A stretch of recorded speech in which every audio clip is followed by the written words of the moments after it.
He doesn't pay hookers to dress as Storm and then fist him.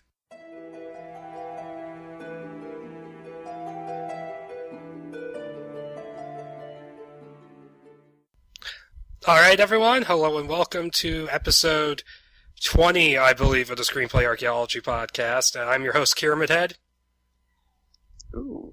And I'm your guest, CK. Hello. And tonight, before we get into what we're discussing, I just want to give a quick reminder that, yes, we are on social media, so check us out on Facebook, Tumblr, Twitter. Those are all going to be down below. And if you want to contact us, and I'm just making sure I say this now because I've forgotten it for like the last 4 episodes in a row, you can shoot us an email to screenplayarchaeology@outlook.com. And that's all one word, all lowercase. And also, we are on iTunes and Stitcher Radio, so be kind and give us a rating. But for tonight's subject matter, we're going to be talking about, because after decades of trying, the Doctor Strange movie just came out. So we're going to be talking about some unsuccessful versions of that. Yeah, this movie's been bounced around a lot. So like 5 or 6 different studios, it seems like. And you can tell there's been love for the source material because, all the versions I've seen feel Doctor Strangey at the very least. In some fashion, yes. And before we get into all these different versions, though, I suppose we should just talk about kind of Doctor Strange, the character in general. And I'll let you handle that most of all, because my experience with Doctor Strange in the comics up until this month was Infinity Gauntlet, where he just kind of sits around and lets Adam Warlock tell him what to do. Right. Well, Doctor Strange has always been kind of an interesting character as far as pop culture goes, because Doctor Strange was the first character that heavily influenced the psychedelic era. And a lot of the stuff, like you see, like the tie-dyed shirts and the, like the bright galaxy stuff and the explosions and all that, like the explosions of color and light, a lot of that was ripped directly from Steve Ditko's art. It was being put on the page and college kids were seeing it and they were making it into this kind of, anti-cultural thing. And, then... drugs. Yes, basically. And he even ended up on a Pink Floyd album cover. Yeah, exactly, which is, really interesting because there's a Pink Floyd song in the new Doctor Strange. It's probably off that album. Mm-hmm. Pretty sure it is, because that's during the Syd Barrett days, before, they had the big lineup. I think it was the second album he did right before he left. Yeah. Get that. And it's it definitely inspired that whole movement, and there's a lot of big hippie fans that were coming out of Doctor Strange, and non-hippie fans, of course, because hippies become non-hippies who become Republicans. And then... Or they just become crazy, drug-addled people who don't know what they're doing anymore. Or they become libertarians. Right. And, it's interesting that it's came through so many different changes, especially from the TV movie, which came out in 78. I believe it was CBS trying to recreate the success of Incredible Hulk, and I believe Spider-Man had been on already at that point. Mm-hmm. Which those were the only 2 that went beyond the pilot. And Spider-Man didn't even go very far after that. But Doctor Strange, shot itself in the foot because it came on the same weekend that Roots came on, which has now become like a legend in the Marvel world, Yeah, Roots killed Doctor Strange, although probably would have been killed on its own merits even without Roots, because... I watched it, and it was... What even is that? It's like CBS just looked at a list of Marvel characters that they could use, and they went, Doctor Strange, we have a shitload of hospital sets left over from all our 10,000 Doctor shows. Yeah, it kind of feels like that. It's not what you would expect. It's not so much the Wizard show. It kind of is like the latent Doctor show. And he doesn't even have, a character. He's just a guy with a white man fro and a porn stash, who apparently is the chosen one for whatever reason. And it's got this kind of Hulk feeling where he's like normal doctor and then wacky wizard. He becomes the Sorcerer Supreme, which is a big problem for these scripts as well, is trying to figure out how to make him the Sorcerer Supreme. And, yeah, some of them just go, hey, we're going to have him go into a cave and come out 5 minutes later, but we'll get to that. Yeah, it gets ridiculous. But Doctor Strange has been in some great titles. Like you said, he was very instrumental in the Infinity War, whether he was just sitting in Lotus position half of it, talking to Adam Warlock. But like, you have books like The Oath, which they've used several times in the latest incarnation of the script, and then the actual which film I have not read out. The Oath, so... It's really good. It's where a lot of the astral travel stuff comes from, is particularly the surgery scene. That's what I've heard. But mainly what I've read is I looked at the Marvel Masterworks for the initial run in, was it Strange Tales? Yeah, and it's hilarious that they reprint the covers in that Doctor Strange book, because almost all of them have to do with the Human Torch, and they're almost all ridiculous. Human Torch versus Asbestos Man. And the one time where they were too ridiculous, so they gave the cover to Doctor Strange, it's a little sidebar where it's Human Torch and the Thing meet the Beatles, and they're wearing Beatles wigs. Yeah. Oh no, that's a creepy picture. That's a creepy picture of the Thing. But no, those are actually pretty good. Some of the standalone stories, it's interesting how they just sort of show you Doctor Strange doing a magical casework thing with this guy who's having nightmares. Yeah, he has very much it's funny because we got Benedict Cumberbatch, who played Sherlock, and Doctor Strange always felt a bit like a magical Sherlock Holmes in a lot of those stories. Except instead of having Watson, he has a Chinese guy who hangs by the door and introduces people. Yeah, come on in, I hate my job.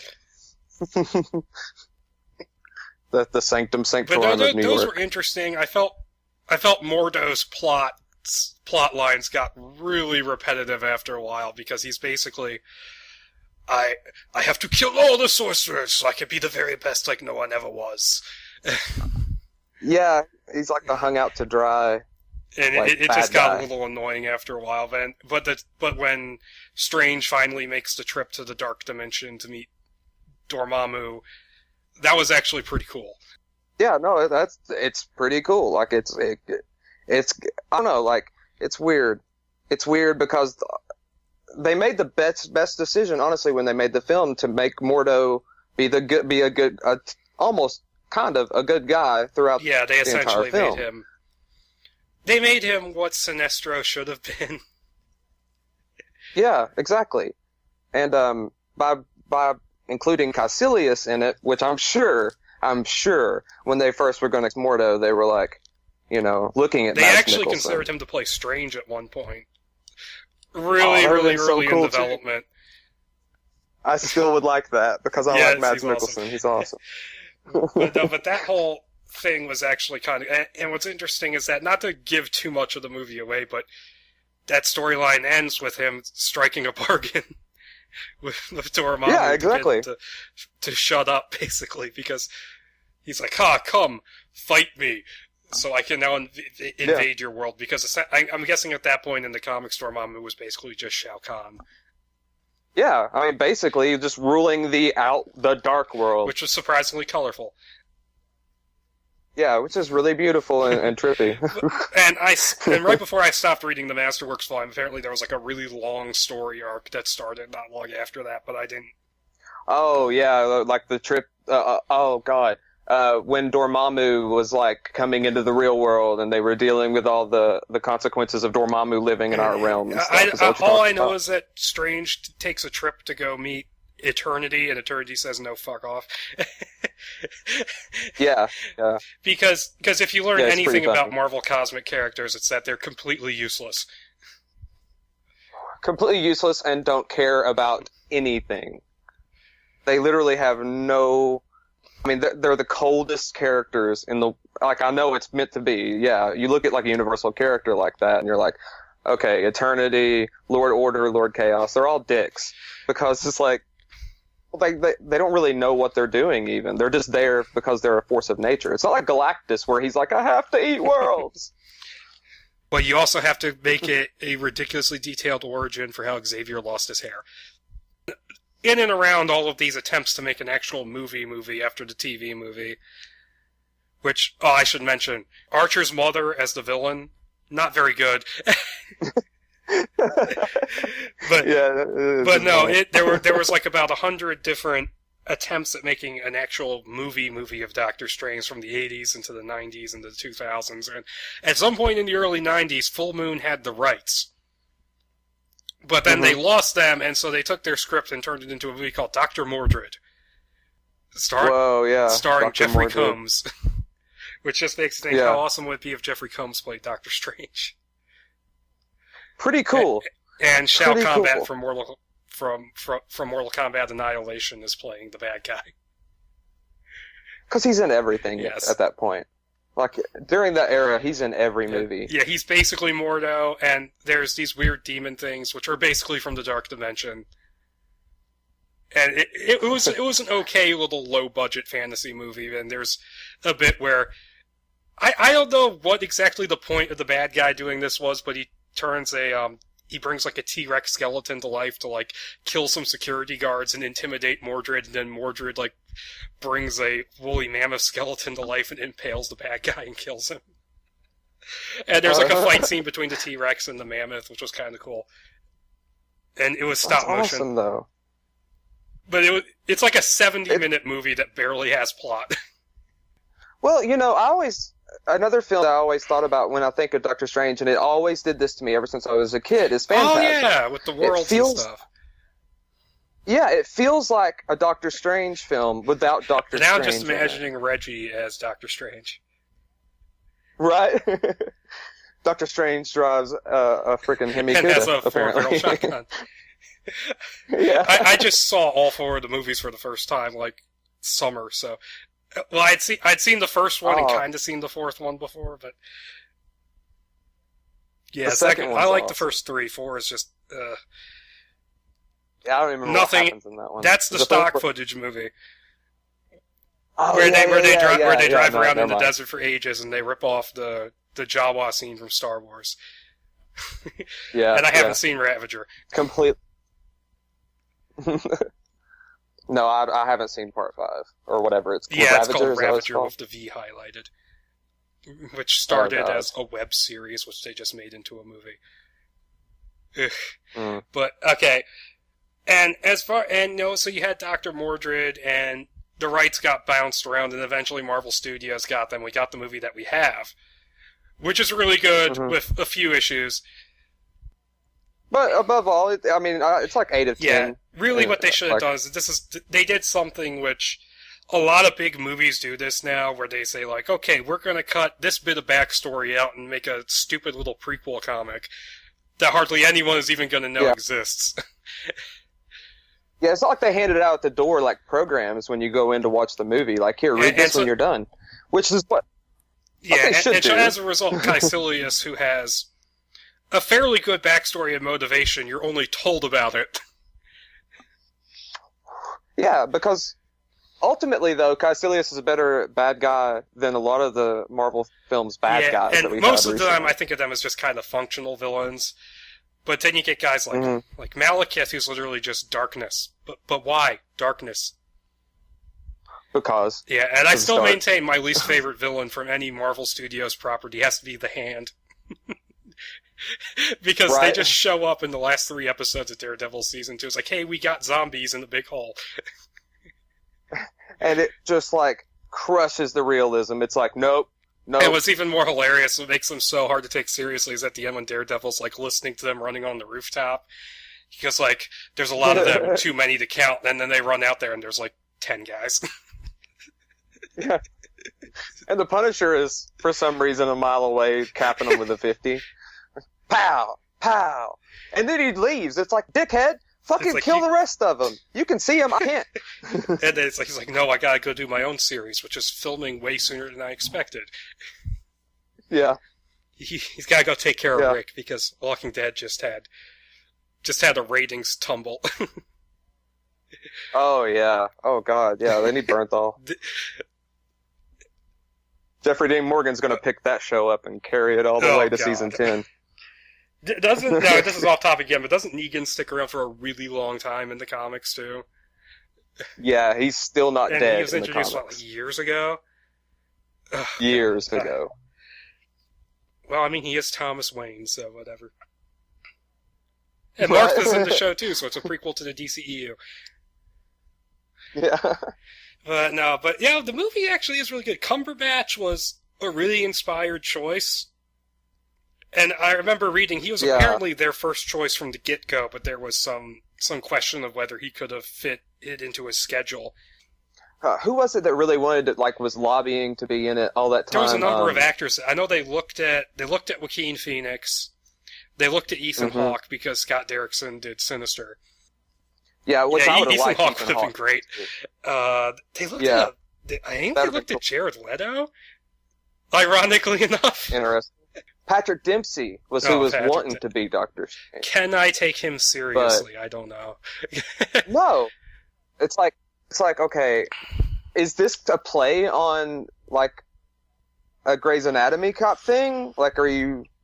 Is that what it's supposed to be? Because it's weird, Let's see. They also looked at Tom Hardy, which no. as much as I love Tom Hardy, no. Yeah, I love Tom Hardy, and I love Doctor Strange, and that's he completely overshadowed Leo in The Revenant in a number of aspects. Yeah, but also they looked at Oscar Isaac, ironically enough. Ewan McGregor. Did I miss something? It's wait a minute. Matthew McConaughey. That would see. I'm down with McConaughey in anything. I'm down with it. Because, I just want to see him do whatever. Jake Gyllenhaal. So that's, as far as I know, that's the second superhero he's been considered for, but didn't make it. Yeah, he keeps because he was the second choice for Spider-Man way, way back in the day. Colin Farrell. No, let him be Constantine. Keanu Reeves. Interesting, I just said that. Ryan Gosling had discussions. What the fuck? Why does this keep happening? Has anyone not looked at that guy and been like, okay, he fits a certain role. He's not I'm just Superman. imagining the Doctor Strange movie with Ryan Gosling, and it's just him staring at the camera for half the movie, because only God forgives if you haven't seen it. It's literally him staring at the camera for half the movie. It's 85 minutes long, and that's most of the movie. His acting is limited. It feels like they just gave him a bunch of Robitussin and told him to stand in front of the camera. I think he can be very good, but just... that was a movie where the script did not help him.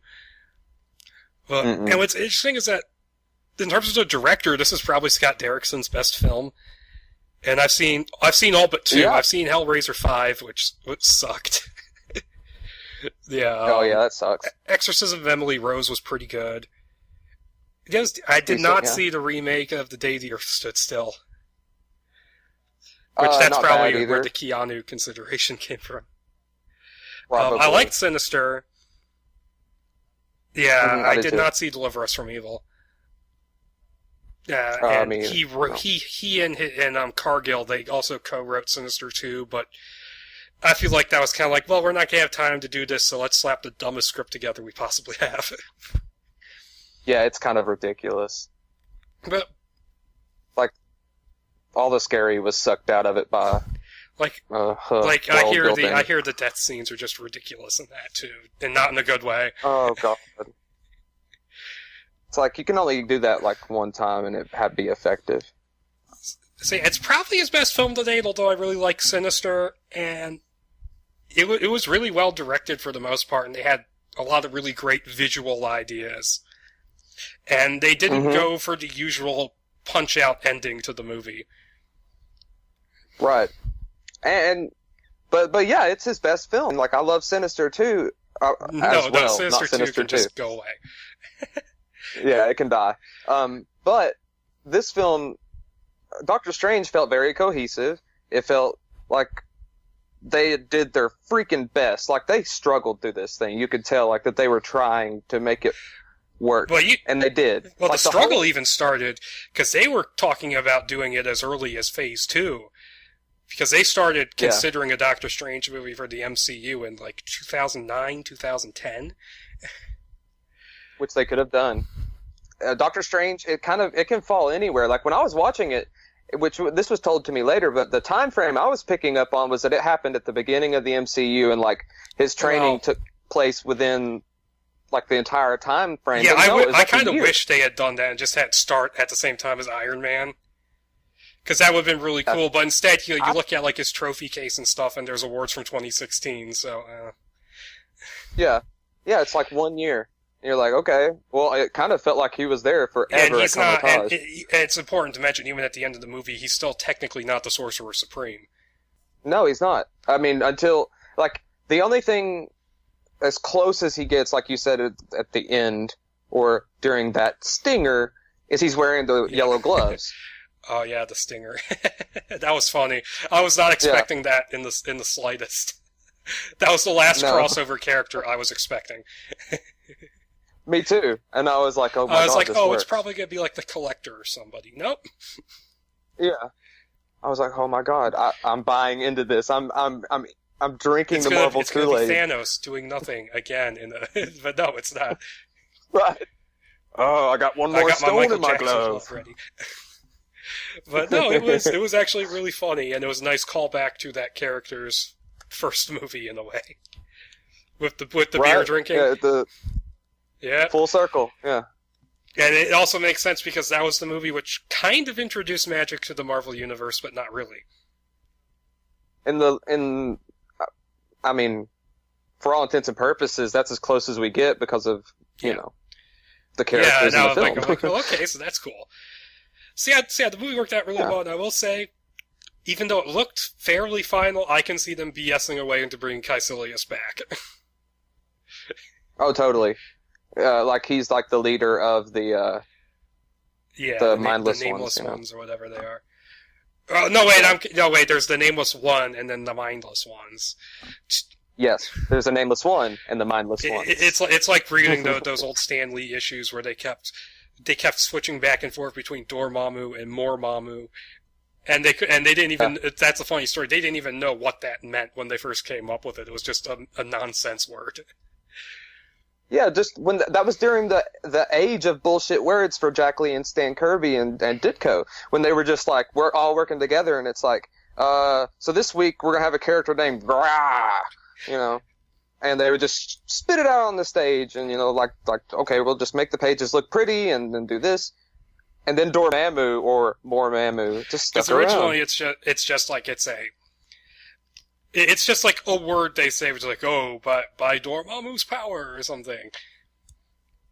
Right. Well, which is a lot of stuff that happens in Doctor Strange from back in the day. Like you actually see the wand of Watum, later on. You see the vaulting boots of Voltar. And one thing I thought was interesting comparing it after seeing the movie and then reading those comics is that one of the first things I noticed when I first started showing pictures was the fact that they toned down the size of his collar a lot. Which sucks. But what made it make sense is that you look at those original comics and he initially wears a cape, even though it's blue and not red. It has a collar that looks just like that. And then every time he does something like really skillful, the Ancient One will be like, haha, you've advanced to the next level, and he gives him a bigger, more ridiculous cape each time. So, what year did the first film, or the first script come out? The first script is dated as 86.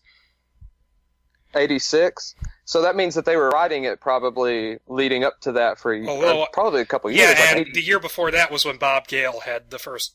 Really, it's the only thing he's written, and that's the first Back to the Future movie. Right, with Bob Zemeckis. That's when. Well, really, all he's written, really, that's been produced is the Back to the Future trilogy. Which is crazy, because that's like a... Well, he probably just went, well, I've made billions of dollars off of these 3 movies alone. I'm just going to kick back for the next couple decades. Like, wasn't that...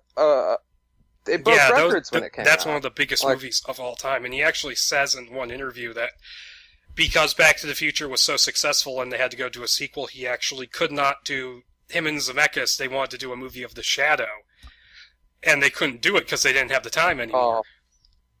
That would have been amazing. Yeah, that would have been pretty cool. But no, to give a little background, this was either going to be...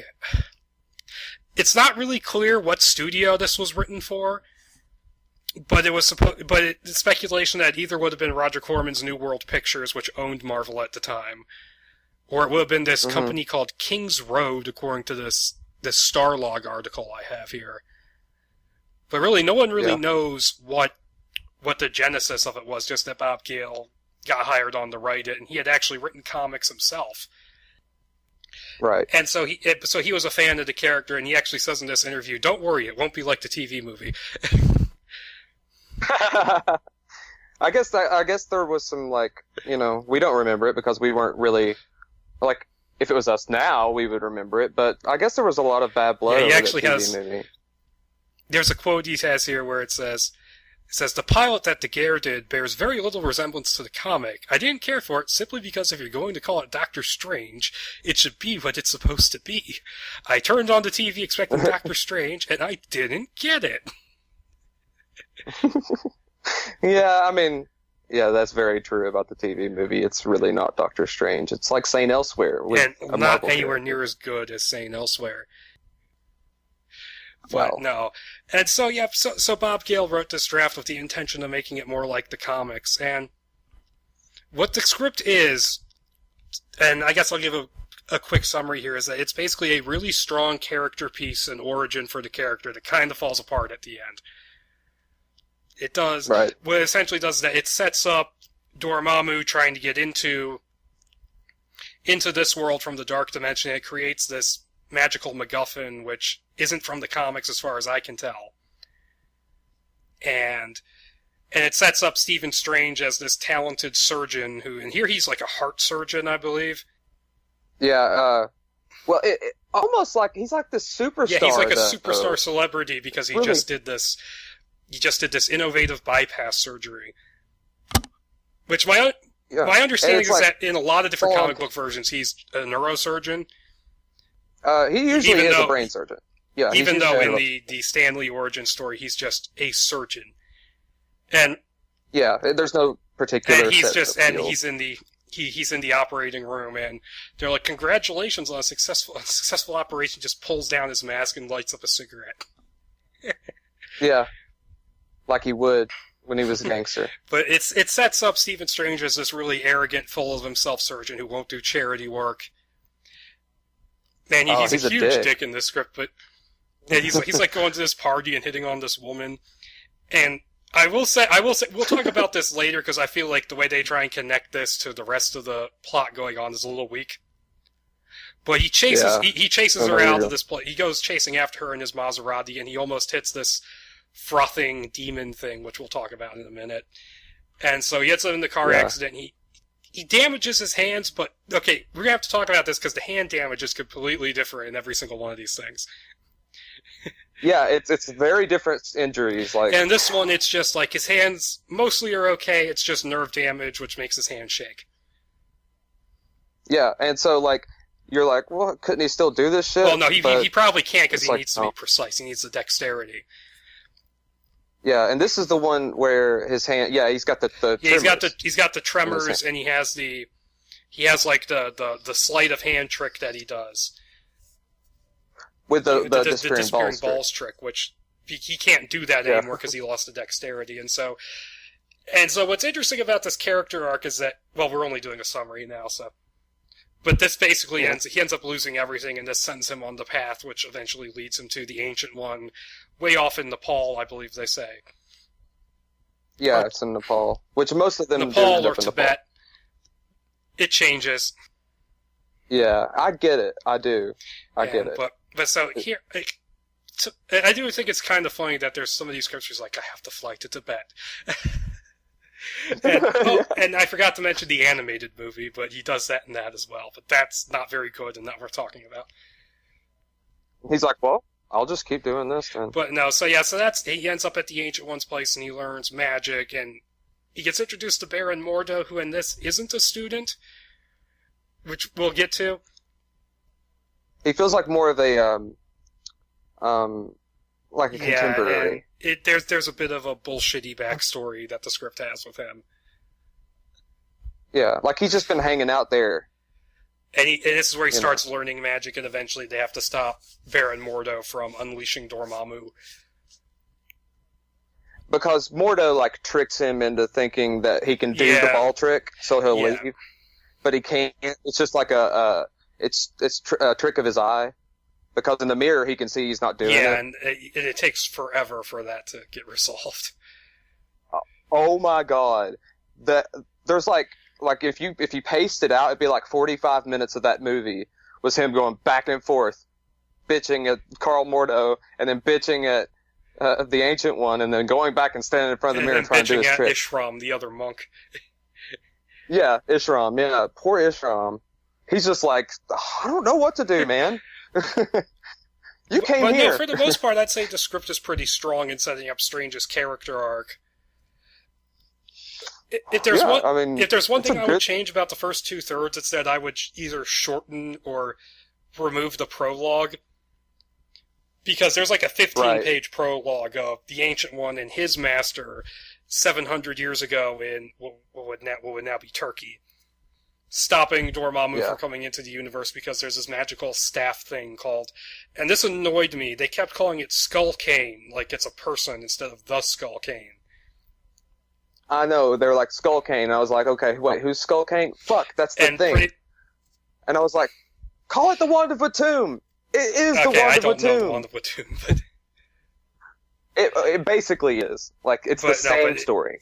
I kept wondering, because they specifically say that that it was created by Dormammu, so they can't destroy it. So if Dormammu's in the dark dimension, how did they get this thing to Earth? Yeah, how did it get there? It's like, well, we just got it. Somebody stole it. But what it is that his followers, they have to sacrifice someone with it when the sun is at full eclipse. Another thing with these movies, eclipses and human sacrifices. Yes, eclipses are in all of them. Almost all of them. Almost. Oh my god.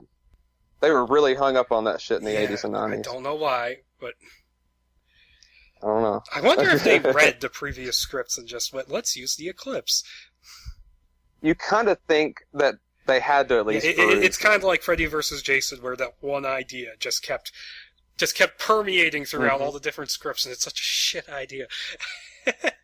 Yeah, it's like creates this shitty zeitgeist in the Writers Guild, where they're just like, we have to keep doing the eclipses. We have to keep making Freddy drown Jason. Yeah, like, why? Stop it. But no, the Ancient One, who's called Tyro, and has an Ankh earring, which to me suggests he's an ancient Egyptian. Weird, yeah. They manage to defeat it, but the master gets killed and passes his amulet down to Tyro, and then he says before he dies, he says, we can't destroy this thing, but we can break it in half. And he says, here, keep one with you and keep one out of your sight so that they'll be separated forever. So basically it's every MacGuffin story ever where it gets broken in pieces. Right, and it just so happens that later on when Doctor Strange uses his power, that he busts open a statue that has it in it, like 5 feet from the Ancient One's front door. Yes, it's like, hey, Ancient One, why don't you have him practice his powers in a different place? Like, you knew it was there, you old dick. And the other half he dumped in the ocean, which then got dredged up and has been passed around to antiquity dealers for like 100 years. It was a pretty good opening, but it could have been shorter or used as a flashback. Yeah, they should have arrowed it, as I call it.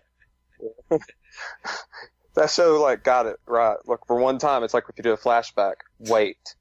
And do it when it means something. Until you get to around season 3 and they're just doing flashbacks that mean absolutely nothing. But yeah, get off the damn island! No, that was when they were off the island. Oh, yeah. And he was just sitting around in Hong Kong. Yeah, it's like season 5, back to the island. I haven't even watched season 5 yet. I never even finished season 4. I was just tired. Season 4 sucks. Yeah. It can't help it. Season 5 is way better, though. I hope so, but okay, but then we get the jump to the then present day of the 1980s. Yeah, which is, I don't know if they meant to do, like, we'll get into that more in the 1990s script, but all the 80s films that surrounded this kind of sci-fi / magic feeling kind of have this dystopian feel. Yeah. I don't know. Well, this one doesn't, thankfully. No, it doesn't. And that's what separates it from the others, is that this one feels like almost like a Ghostbusters movie in a weird way. A little bit. Like, it kind of feel like it's got that whimsy of a Ghostbusters film, but like the funniness and the humor.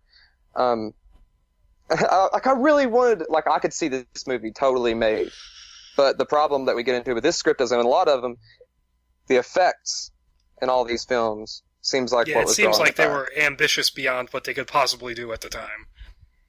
Because you could see it. You could see it being done. It's like now. that 70s version of Doom that never happened, where it's like they probably wouldn't have pulled that off in 1973. No, they wouldn't have. But not at all. But no, you get introduced to Strange, and what's interesting about the way they do Doctor Strange's origin here is that you can see bits and pieces of it that were in that original Stan Lee, like, 8-page story, like the Doctor asking him to do charity work and then him turning him down. It's like a version of that, which was one panel, one thought bubble. Oh, yeah, one thought bubble gets expanded into a couple different scenes, and it works pretty well. And it does. And I like how Strange refusing to charity work is framed as he thinks that it's just his doctor trying to get attention to the hospital. Yeah, he explains it a little more. He's not like, no charity work because I hate people and I'm a dickhead. It's like, because he feels like that's cheap, and he feels like that he doesn't need that much attention because he's already got attention already. So why dial it in? Yes, and then he also buys his brownstone in Greenwich Village, which this is a subplot, which is just kind of. It doesn't right. really, and there's a little Asian guy skulking around outside who later turns out to be Wong. And that whole subplot you could have just dropped. Yeah, they don't have to explain that he's like, I've been out there for 200 years looking for you.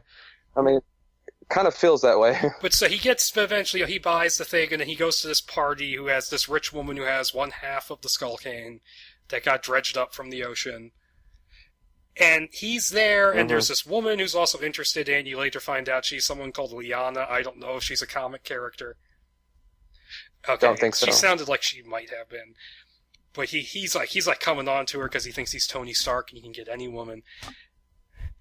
Oh, yeah. And she's just not reacting to him at all. And so, there's like the weird interaction he has with a gay couple as he chases her out the door. It's weird how it's written, too. It's like, sees a couple of gays standing outside the room. Only in the 80s. Only in the 80s. Yeah. The character is literally called Gay. Gay. Yeah, it just says gay, and then it's got the words. I'm like, oh my god. Two gays in the doorway. Did you see a redhead go out? Boy or girl? Right? What the hell? Gays. It's also the Byrne Mansion. I don't know if they named it after John Byrne or not. John Byrne would probably get pissy if he found out about it, though, because he gets pissy over a lot of things. He's like Alan Moore. He's probably worse than Alan Moore. Because at least Alan Moore creates his own stuff. John Byrne's just like, yeah, Stan Lee did this 20 years ago, but I'm the best. It's mine now. Siegel and Schuster created Superman, but I made him good. Right. No one's going to understand what the hell we're talking about, but... No. Though, like, that one guy is going to be like, yeah, I got it, because Alan Moore. I mean, but Alan Moore's work, as opposed to John Byrne, at least he works. And he doesn't pay hookers to dress as Storm and then fist him. Right. Oh god. That actually happened. It did happen. I know. And now I know what the opening singer is going to be for this episode. But so Strange decides he really, really wants to have sex with this woman. So he gets in his Maserati, speeds after her, and then one of Dormammu's frothing caveman minions with red eyes, why this thing is wandering around in the woods. Like in California, in New York. Presumably it's going after the Skull Cane, but these guys never show up again. No. And there's only one. And he either hits it or he swerves not to hit it, and he goes tumbling off a cliff, I think. Inevitable car that's crash. How he damages his hands. And from here on out, this is where the character arc gets really good, because what they do here is that they spend quite a while breaking him down, taking everything away from him, and then building him back up as a person to the point where you do buy this change that happens to him. They destroy him. He ends up basically as a wino on the street. And he sells all of his shit. He ends up as a wino on the street. At one point. Which is just... Yeah. To the point where you buy his desperation. And so he ends up getting, because apparently the brownstone is the one thing that has been sold off. That's how he gets the money to fly to Nepal after he walks into a Chinese herbal shop. Which, I can totally see Steven Seagal walking into that same shop the way it's described. And the store owner, who could just be a store owner, but he later turns out to be Wong. For no reason. Of course.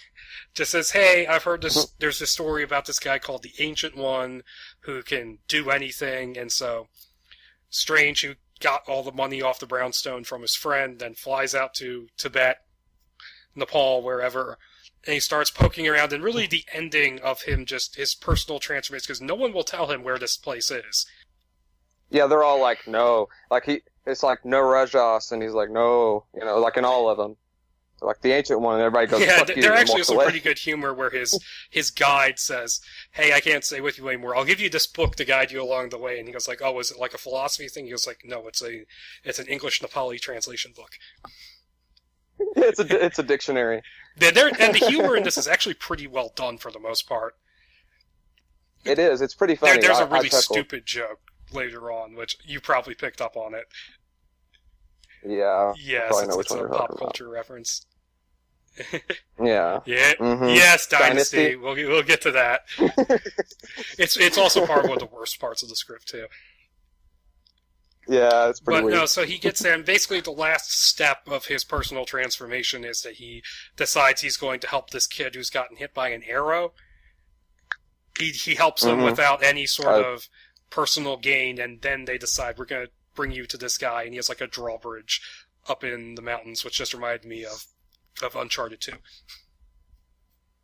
Right, it's very Uncharted 2. But like at the same, like I was like, oh my god, they used this for Uncharted 2. Only Doctor Strange isn't shooting everybody in sight. No. Great archaeologist going to kill all the people there. Go break all the pottery too. No, wait, that's Lara Croft. Yeah. Well, so they get up to here into the monastery, and we get introduced to Ishram, who's a decent enough supporting character. Kind of feels like it should have just been Wong. Not some random dude skulking around outside the brownstone going, They should have switched him. Like he's freaking Egg Shen from Big which he gets even more like that in the later script. Oh yeah. But Ishram's like, you've been invited, but you can't talk to the Ancient One because he's chilling in his room. He's visiting other dimensions. Yeah, and Doctor Strange is like, I really want to talk to him, and they're like, no, nobody goes in there. And of course, you know that this is going to set up his curiosity. And he sees like the green light coming from underneath the Ancient One's door. And at one point, there's orange light coming out from Mordo's door, because they're like, Baron Mordo, he's also here. And they're like, don't ask about him. Yeah. He's a bad guy, but we let him hang out. But so he ends up meeting Mordo, and there's some good atmosphere with the lights coming out from under the doors and stuff. And he ends up meeting Mordo, who's like, really wants Doctor Strange to go away. And so he goes, here, I'll heal your hands. And as we said before, it turns out to be an illusion where they're not really healed, but he's just bullshitting to get them to go away.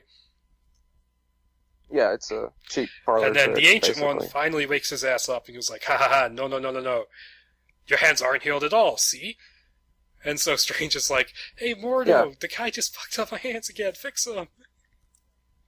Yeah, he runs back, and he's like, do it again. And Mordo's like, okay. And then at that point, like, the Ancient One says something to him, and he looks in the mirror, he's like, oh, it's not really fixing me. And that's when he realizes he's been duped. Yep, and then eventually, like, what exactly were Mordo, like, they find out Mordo is, like, communicating with Dormammu. I think that he was just standing in the door, and he was saying Dormammu. Yeah, he was chanting Dormammu or something. And they were like, the fuck? Like, it's bad. And then it's like, haha, you... And then we get the backstory, which gets worse as it goes along, because we introduce more to it, where apparently the Ancient One's real apprentice was someone else who never even gets a name, who Mordo came to the Ancient One saying, oh, he died in an accident, I took his ring, he passed it on to me, so I can be your new student. And apparently the Ancient One knew this was bullshit, but decided to let him stay anyways. because he says something to the degree of, I want to keep someone that's evil like that closer so I can keep an eye on it. Keep your friends close, keep your enemies closer. But still, don't go into freaking like states of altered consciousness when you have a bad guy in your house. Exactly. I figured he'd be a little bit more then again, he had the same mode. The Ancient One did the same thing in the original comic, and it was even less convincing there. Right. And then he tried. And there's a moment actually before that where the Ancient One, where Mordo tries to get Strange to leave again, but then there's like the Ancient One conjures up a snowstorm.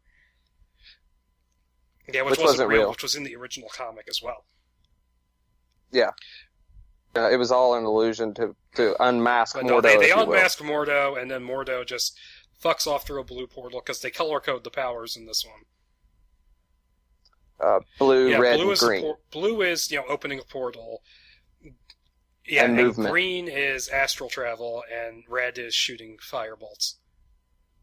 Yeah, red's like power. Yeah, red is shooting power, energy, and stuff out of your hands. And so Strange decides, he's seen enough, and he agrees to stay on and learn from the Ancient One.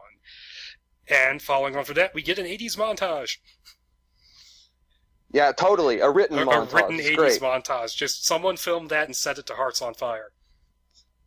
I could hear it in my head when I was reading it. He's like dragging him out of bed in the morning and teaching him how to do everything. It was amazing. Yeah, I wish it was really in the movie. I honestly really like this script. Like, this is it would have been a really good movie if they had been able to make it.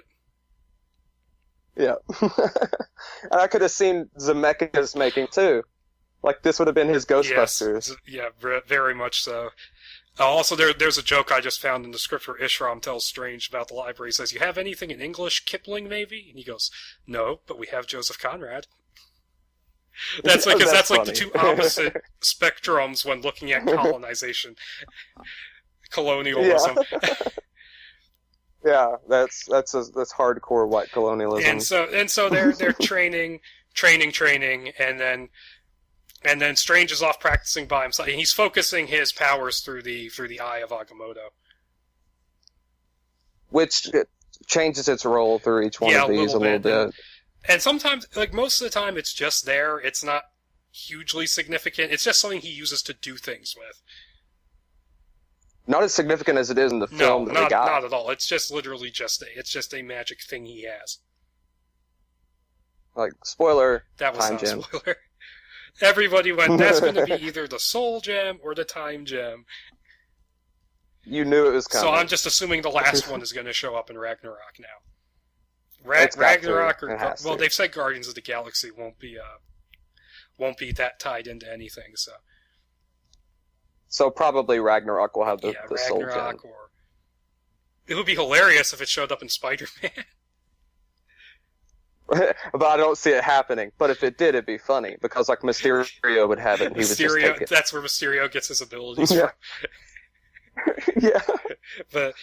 So yeah, he's using the Eye of Agamotto, and it changes colors so one day he's practicing by himself in the courtyard, shooting his energy beams around, and he breaks the statue of Agar Mu, who was the Ancient One's master, which breaks open, and the piece of Skull Cane is inside it. Because apparently the Ancient One couldn't say, "Please, don't shoot your shit at the statue of my master." Yeah. Or make it out of something that couldn't be broken with someone's newfound learning of magic spells. And then apparently it's exposed to the air for about 10 seconds, and then the bad guys immediately know where it is, and then Baron Mordo shows up with a couple of possessed wolves, which this was kind of a cool scene.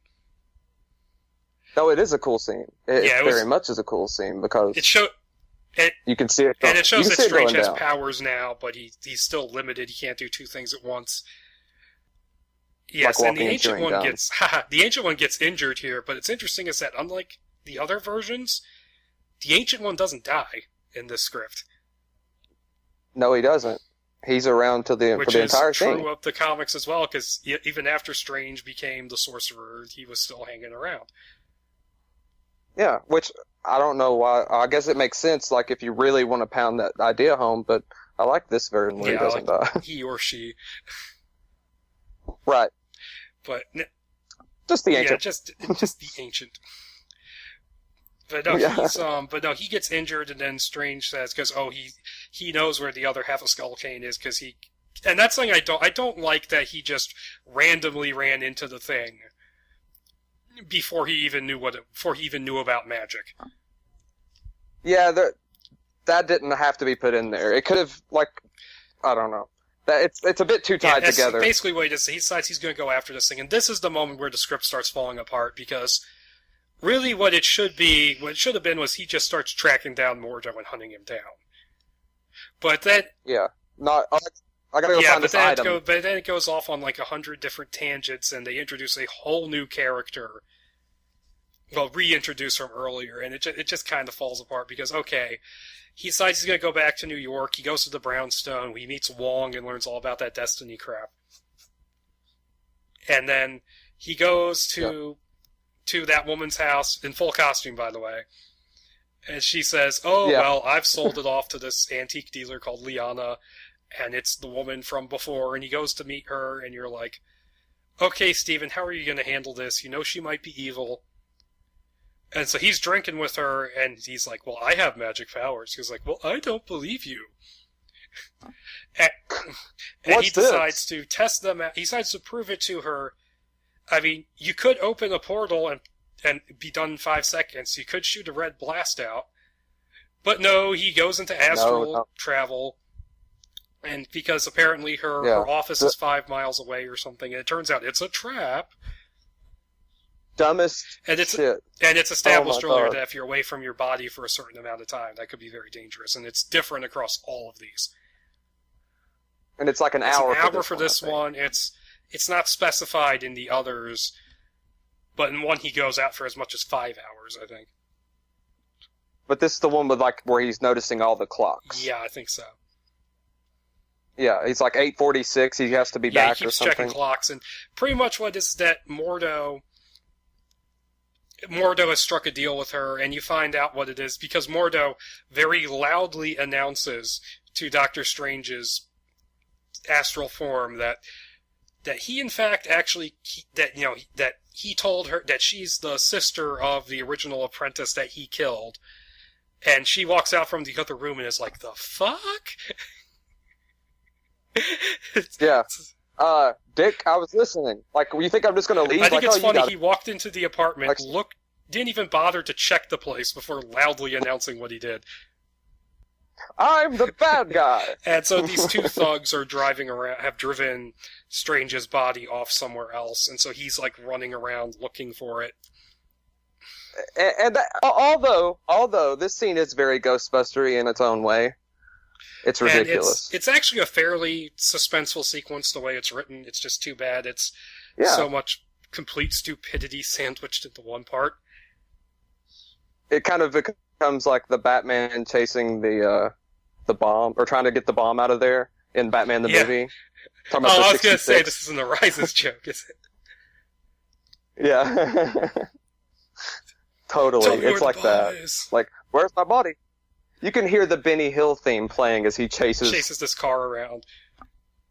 Looking for green light. He keeps mistaking the traffic lights. Yeah. And eventually he finds them, and they're at the docks or something, and the two thugs are one of them's bitching about how he's like, I'm gonna miss Dynasty. And then the other one's like, well, you should have taped it. Yeah, you should have taped it. Oh, I forgot. It's really it's just pop cultural. Oh god, that's gonna age about as well as the Beyonce joke did in the actual movie. Yeah.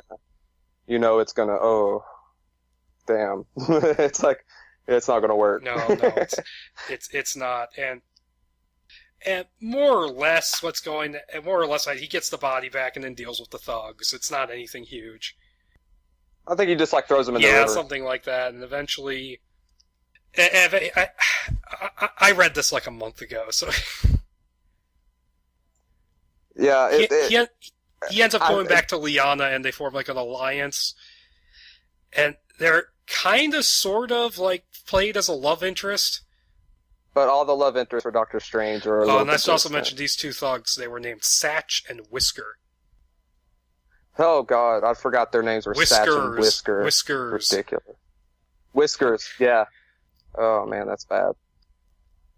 God. I hear him talking like that the way I was making fun of it. Like, hey, where's Superman? Yeah, so he ends up going back to Liana's apartment, and they make up, and they do kind of sort of set her up as a love interest. And this is where you find out that Dormammu's chosen sacrificial victim is the Ancient One, whom they insist on referring to as Nuru Jas. Yeah, they give the Ancient One a name, which sucks. Yeah, because they shouldn't. And I don't know what they're. And I think they go back to the Ancient One's place. He's already been kidnapped. Like Ishram got knocked out, and that's right. There was Mordo had a lackey that he left behind. One of the other monks. Yeah, I can't remember what his name was, but there was one other monk that was actually named Vylar. In the beginning, and he Vylar. is yeah, and Vylar. He was the one that saw Skullcane get uncovered and contacted Mordo and apparently immediately over a freaking cell phone. Yeah, 1980s cell phone. That's a big brick. Yeah, he just pulls it directly out of his ass and is like, Mordo. Because they showed up really quick. And I guess and then Strange, he's like, okay, well the sacrifice has to be during an eclipse, and he gets some eclipse charts, and he figures it's going to cover this area, and then it turns out that Dormammu's going to want this to happen where his defeat took place, so it's the same place from the prologue where that sacrifice was foiled, where they're going to sacrifice the Ancient One. Mm-hmm. And I should take this moment to point out that Mordo's motivation I don't really get, at least in the context of this script. What good is infinite power going to be if the world is destroyed? Yeah, it's not like Caecilius where he's kind of duped into believing that he will get infinite power and everybody else will get to live forever. Where he feels like he's trying to improve the world. Here, Mordo's just like, I want power. And what's interesting to mention about this is that there's a brief, they do call him Baron Mordo, but it's just sort of brushed off as, it's just like an honorific or something. It doesn't mean anything. Yeah, it's just a title. Not like in some of the other versions where they explain him as being a baron and he has for real. A castle and shit. Yeah. And here what would have been interesting is, maybe he's like a dispossessed noble from the days of communism or something. He's trying to get his power back.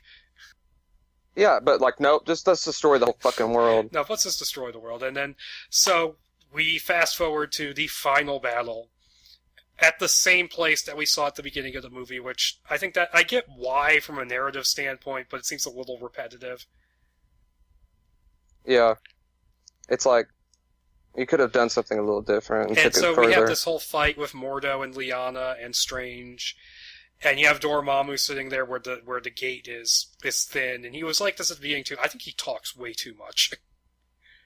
He's just ranting, use Skullcane, and so they're fighting with Mordo, and then Mordo accidentally stabs Liana and kills her. Kills her it's dead. Just like she's introduced so late into this thing, it's really hard to give a crap. Yeah, you're like, okay. Well, I guess that was why she was there. She's gone. And this did admittedly take this into an interesting direction I did not predict. I was not expecting Dormammu to actually cross over. With burning footprints in the earth and everything. Like, he's on Earthrealm. He is here to fuck shit up. He is merging the realms, and it is glorious. Very Shao Kahn. And we have this big fight scene, which is actually pretty cool. It is cool. And then Strange gets the obvious idea, because they say early on that only by Dormammu's power may the Skullcane be destroyed. Oh, I'm sorry, just Skullcane. And so he holds it up as like a shield, and one of Dormammu's blasts hits it, destroys it, and then he gets sucked back into the other dimension. And yeah, it starts wrapping up really quick. And Mordo actually ran away because he got a little too pushy with Dormammu, and Dormammu's like, I'll spare you for now, but get the fuck out. Yeah, he kind of like zaps his ass away. He's like, bzz, bzz, bzz, like tasering him off into the distance. They get the Ancient One. Strange gets the Ancient One up off the altar, and then they go find Mordo, and the Ancient One just teleports him off to somewhere, and Strange goes, where did you send him? He's like, you don't want to know.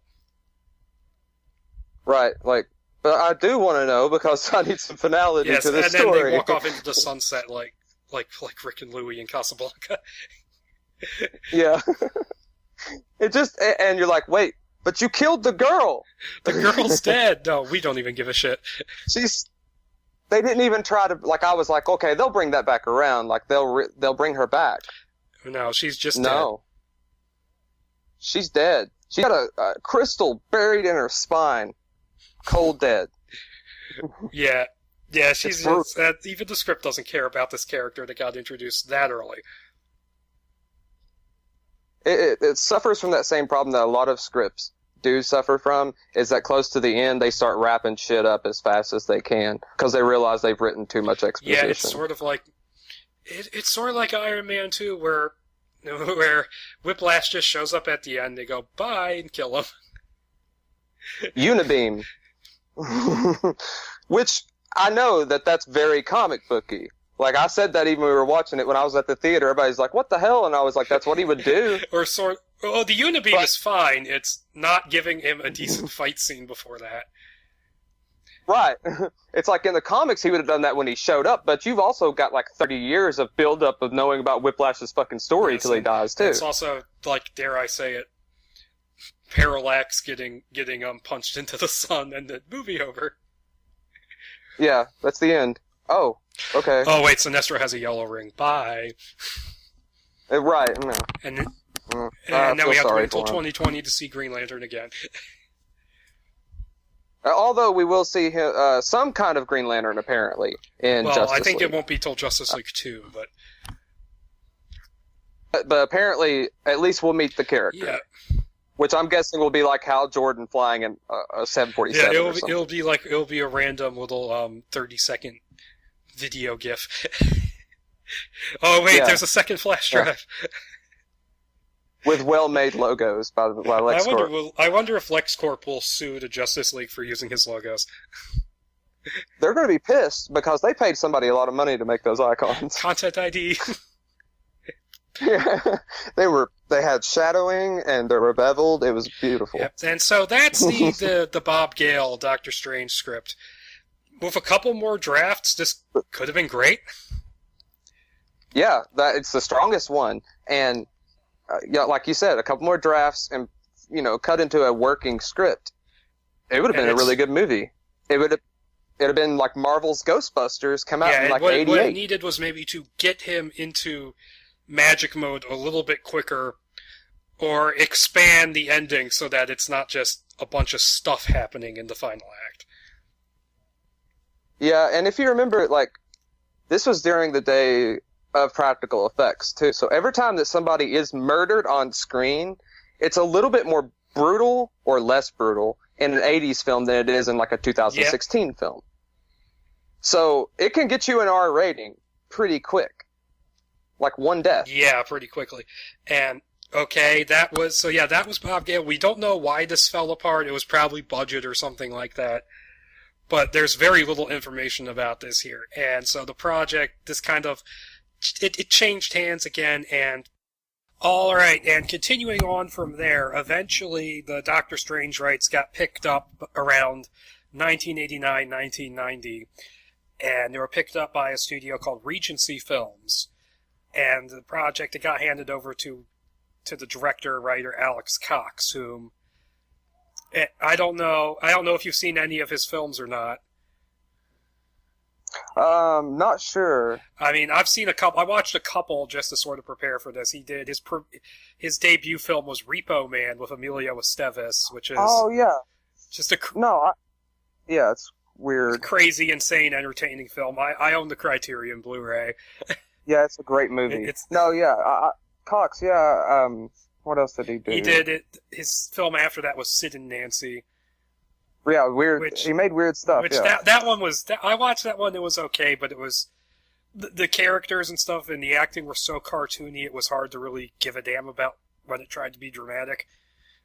Yeah, you won't really care about Sid or Nancy. Yes, and he did a movie which killed his career in Hollywood, essentially, which was called Walker, which was a period piece about this American mercenary who became the president of Nicaragua in 1850-something, I think.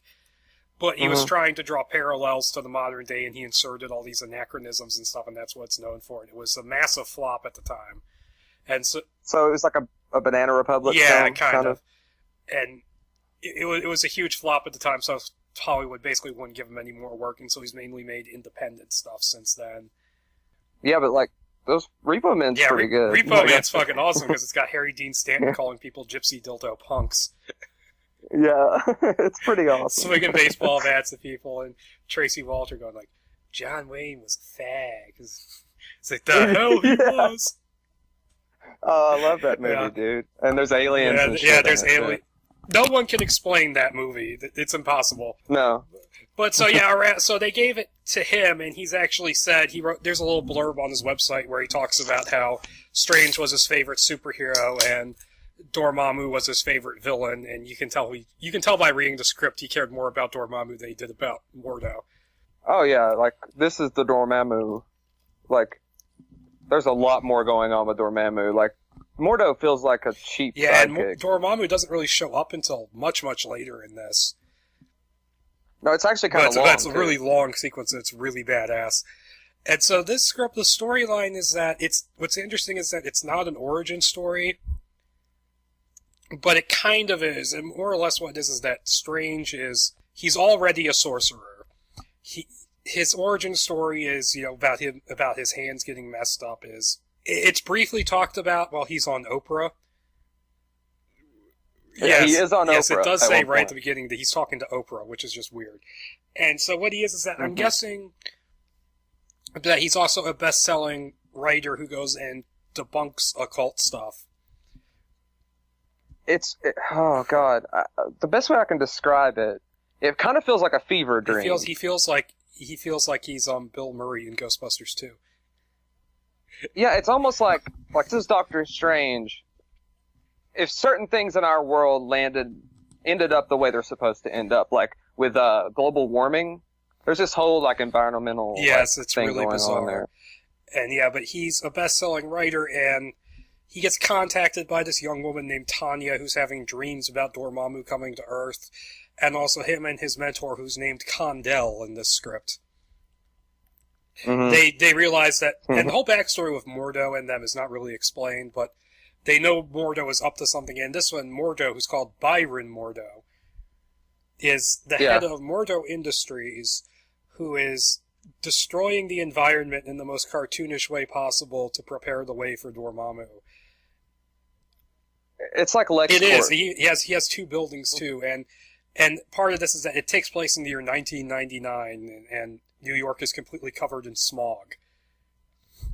Yeah, and they're welcoming in the new millennium. Because that was a popular thing to do in the 90s. Yeah. And so it's them trying to figure out what Mordo is up to, but basically what he's preparing to do a ritual which will bring Dormammu to Earth in an eclipse. And he has these 4 demon sidekicks, who are hilarious. I love the demons were the best part. I love the idea that they're like the 4 horsemen. They're the 4 horsemen, and then they disguise themselves as his corporate lackeys. Yeah, it's like, let's see, Moloch, Asmodeus, Beelzebub, and... I should know these names. There's another one. Moloch, Asmodeus, Beelzebub, and... There was one that was called, that had the nickname Smoke when he was in human form. But that was one of the other demons. Yeah, it was Baal. Yes, Baal, yeah, that's the name. It's too many. But they were kind of fun, so... The script on the whole, like, I don't know if we can go, like, beat for beat on this one like we did on the other one. No, it's really weird. No, it's really bizarre because, okay, like, the way it begins, right, it gives you this intro at Stonehenge in, like, the 6th century or something? Yeah, it's like old school, like... It's the 6th century Stonehenge, and Merlin is dying or something, and he passes on his powers to this guy called Arkin. Whether it's Alan or Adam, we don't know. But then, then in a flash of lightning, Merlin's body disappears, and then it cuts to 1999. The way it begins, like, the script gets a lot better as it goes along, I feel. Yeah, it's a lot of fun, but the very beginning, it's, like, really confusing. Because Mordo is established as this corporate guy, and he goes to Condell, who for some reason is sitting in an office. that's labeled Condell Industries. And they're talking about defeating each other with magic in terms of a corporate takeover. And then Mordo tries to kill him with a wrecking ball, and it doesn't work.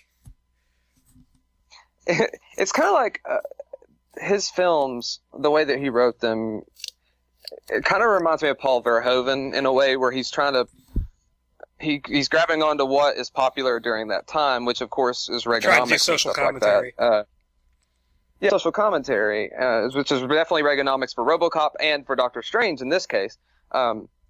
It's like a combination of, big corporate takeover and at the same time the environmental, what's going to happen in the next decade due to the environmental implications of, of destroying the environment, like what we were led to believe was going to happen by the year 2000, which took 16 more years. Yeah, which is happening now, but it took... And so yeah, that was odd, and I don't really understand what was going on in that scene, having read the whole script. I don't know. Condell, who is confirmed to be the Ancient One later on, I don't know why he's slumming it in an office in New York. There's a lot of really weird stylistic choices. It did feel like a Repo Man moment, though. Yeah, definitely. Definitely. It's weird. But it's cool, but it's weird. I can't explain it. And then the way they choose to introduce Strange after that is really strange. Oops. Really weird as well. Yeah, we're going to say that. Because it's going to happen. He's on TV, and he's being interviewed by Oprah. And I do kind of like the idea of him debunking the supernatural, because someone who's is actually really into magic. I like the idea that he's pulling out all the phonies and calling out their bullshit. I think that's a clever idea. Yeah, it kind of reminds me of the guy that was a magician that was really famous that did that during the late 80s. Did it as well. Yeah, Houdini did it as well. Yeah, I mean, they would he called out like Peter Popoff during, he's a guy that found out that Peter Popoff was using the prayer cards when he was calling out people in his audience, the faith healer. One thing what I find really weird about the whole best-selling author thing, though, is that it seems like Cox was trying to give Strange a secret identity of sorts. Like, this is his day job. This is what he does this is what he's doing when he's not the Sorcerer Supreme. And it also leads to a lot of really weird humor regarding, like, apparently he needs to sign these book deals and stuff because, he has to pay the bills. Because the Sanctum Sanctorum needs an electrical bill, apparently. Right. It's not just powered by magic. I don't know. And they decide, so he's on TV doing the interview, and Wong is watching him. Wong in this script is totally Egg Shen from Big Trouble in Little China. Hell yeah. I could see Victor Wong playing this character. He has to. Like, that's the only way to make it even more awesome. Is if they'd made that movie at the time, they had to get Victor Wong to play this. That's the only way it would have worked. But while he's watching, there's these thugs you find out that they've been hired by Baal, who's working for Mordo. And there's this, and it basically is establishing, the magic for the audience, where they try and break into the house to steal the Book of Vishanti, which is another comic book thing, I believe. Yeah, the Book of Vishanti is definitely steeped in a lot of. But they get hit by a magical booby trap and then leave. They get they get thrown out the windows, I think. And, and it's just a weird scene to kind of open up with. And what's weird about them is that they're named Manny, Mo, and Curly, because apparently Cox couldn't make up his mind if he wanted to do a Three Stooges reference or a Pip Boys reference. I know. And they show up a few times. Really weird aspects of demons. Yeah, I don't know who those guys were supposed to be or not. I think they're just like these random the demons thugs. Hired.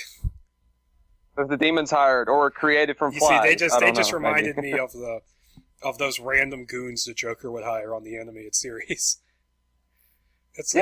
You think people in Gotham would learn that working for the Joker does not pay off. Or any of those guys. But no, and what's weird is that, they get, zapped and knocked out of the house, and then Tanya sees Strange on TV and then goes down to the TV studio to talk to him. And he's like, no, leave me alone, so he's still an asshole. But he does mention in the interview about the car accident in his hands, and and getting them fixed and stuff. Like, he's not saying exactly what happened, but if you know the story, you kind of can read in between the lines. But, this whole film kind of treats you like you knew who Doctor Strange was. A little too much, yeah. When you watch it. Like, when you first watch it, like, it's like, you should already know who he is. You're an idiot, and you're like, but this is a lot of people's, like, first time being introduced to the character, and they're like, who the hell are they talking about? It kind of treats you like a dumbass when it's kind of random. It is. And so he gets back to the house, and I think Wong is cleaning up or something, and then Condell is in the house, and they try to determine what Mordo is doing. And this... Yeah. Yeah, and this is where you get to... Because Strange that goes and astral travels to Mordo Industries, and that's where we find out about demons for the first time. And there's like this big astral chase around New York, and they even go flying through Tanya's apartment. Once again, could not have been filmed at the time. No. No way in hell. Although knowing Alex Cox, who started off as a cartoonist, he probably would have done it animated. Just animated them all. In fact, he actually was supposed to direct Fear and Loathing in Las Vegas. Oh my god. And he lost it partly because of producer issues and partly because Hunter S. Thompson. He did not like the idea of a certain part of the movie being done as a cartoon. He's like, you're not gonna put any fucking cartoons in this. So let's hire a cartoonist to make it for real. Let's hire Terry Gilliam. Let's hire Terry Gilliam, who's known for his cartoons. But no, but Strange does eventually manage to get back to his body. And then Tanya comes to see him, I think. And it's really hard to remember the chain of events in the script because it is a little jumbled. She comes to see him, and at that point, the first little, section of the film is like, could this be real? Is it not real? Are they going to treat this seriously? And then it's like you said, astral travel, demons, Tanya knows what's going on. It just basically drops it all in your lap like, yeah, it's all real. He's just fucking around. Yeah, it's really strange. And he also, I think it's funny he mentions the Crimson Bands of Sitarak, which, if I'm not mistaken, that's Juggernaut's armor. That's the Jug's power. Because he's not a mutant. That's one of those things. Yeah. I'm not even going to get into that. Yes, and they do pretty early on, because Condell is there, they figure out that it's going to be an eclipse that's going to be visible only from the West USA and Pacific Rim. And no one's going to try and build a wall to stop it, so... Right. And make the people on the other side of the eclipse pay for the wall. Pay for it. But, and then we get, okay, it's a really, to set this up, Condell decides he's going to go back to Tibet. And then you have Mordo kind of puttering around doing stuff, and he gets okay, I do not understand how this works, and it's just weird, where he's going around doing his evil sort of corporate stuff, and he'll get, angry phone calls and evil faxes from Dormammu. Yeah, get him, find him. If they would have just done nothing, then Strange would never have found out. No. But, Dormammu faxes him, pissed off, in giant letters. And it's he sees it in blood. And then it turns into text. Before we move on with the plot, I just want to talk about Mordo in general in this. He's a Captain Planet villain. He's an evil corporate guy who is doing every single means of environmental destruction you can possibly think of. He's contributing to all the air pollution. There's a whole bunch of things. The one that stuck out to me as kind of hilarious is when he's chopping down all the rainforest but leaving 20 acres to the natives. Yeah, he's an eco-terrorist. It's just, I don't even know why he's doing this, because I don't think Dormammu needs that much help. He's the lord of his own universe, which is even established in this, that he is the complete and utter ruler and biggest power from the Dark Dimension. It's just, I don't understand what destroying the environment has to do with anything. It almost feels like Mordo is just kind of farting around until the eclipse comes. It's he's well, I gotta be bad, so I guess I'll do whatever bad things come to mind. And the whole evil corporate guy destroying the environment feels very late 80s, early 90s. Oh, God, yeah. Eat up with it. And he's a whiny little henchman to Dormammu the whole time. He's like, I'm like, you know what? Why aren't you? If you were a little more covert about this, and a little more subtle, and didn't immediately try and kill Strange and Condell, you could have just set this up. Yeah, because he was coming anyway. I don't know why any of this happens, but okay. There's a lot of action in this script. There's a lot of one thing happening, another thing happening. Like, and it's not like what we talked about in the other script. Like, it's like bang, bang, bang, bang, bang, bang, bang, bang, bang, bang, event. And you're like, that all would look pretty, but ultimately has no motivation for the characters whatsoever. It's, because you gotta have an action beat every 10 pages. You gotta fight some polar bears. Yeah, it's ridiculous. No, John Peters was not involved with this, unfortunately, because that would lead to some even more hilarious stories. But right. And then, while Tanya's at his house, apparently Strange is like, oh no, Mordo's going to go kill Condell, who somehow made it all the way to fucking Tibet already. Who must be a shitty sorcerer because he gets killed really easily by the demon. Like that. Like, you're like, why didn't they kill him before? And then he hands over the amulet, I think, to Strange. It says, here, you're taking my place. And this whole thing is weird because the script goes out of its way not to do Strange's origin, but then it kind of is an origin story anyway. For the Sorcerer Supreme, yeah. I mean, it totally is. You might as well have just done a traditional Strange from beginning to end, instead of this weird, oh, we're skipping the origin story, which is understandable, too. Well, we're still just going to kind of do it anyways. Yeah, at this point, it's just like we're doing a futuristic Doctor Strange film in 1990. Yes, and I believe it's around this point where like one of the demons calls the cops on Strange. It's really weird. There's drug and sex parties going on there. So he gets the fucking fuzz called on him, and the detectives start prowling around the house. And this really goes nowhere. No. It absolutely goes nowhere with the finality, like in the finale. Like, what happens to those guys? It goes nowhere, and so then you have Wong fucks off. And then, so it's just Strange and Tanya, whom... Tanya is an okay character, but she gets really, really whiny in this thing. Where she's like, this is too much for me to handle. You're having prophetic dreams of Dormammu. Teleportation and astral travel should be nothing compared to that. Yeah. I figured you'd be in it to win it at that point. And so he's like teleporting around with her because apparently they're just following fate or something or whatever. And they teleport out to like the southwest and they're on an Indian reservation, and because they're tracking Strange every time he uses magic he decides he's going to use, he asks this Indian shaman to figure out what's going on for him, and they contact like Quetzalcoatl or something. Yeah, they contact Quetzalcoatl, the giant lizard-like bird from Incan mythology.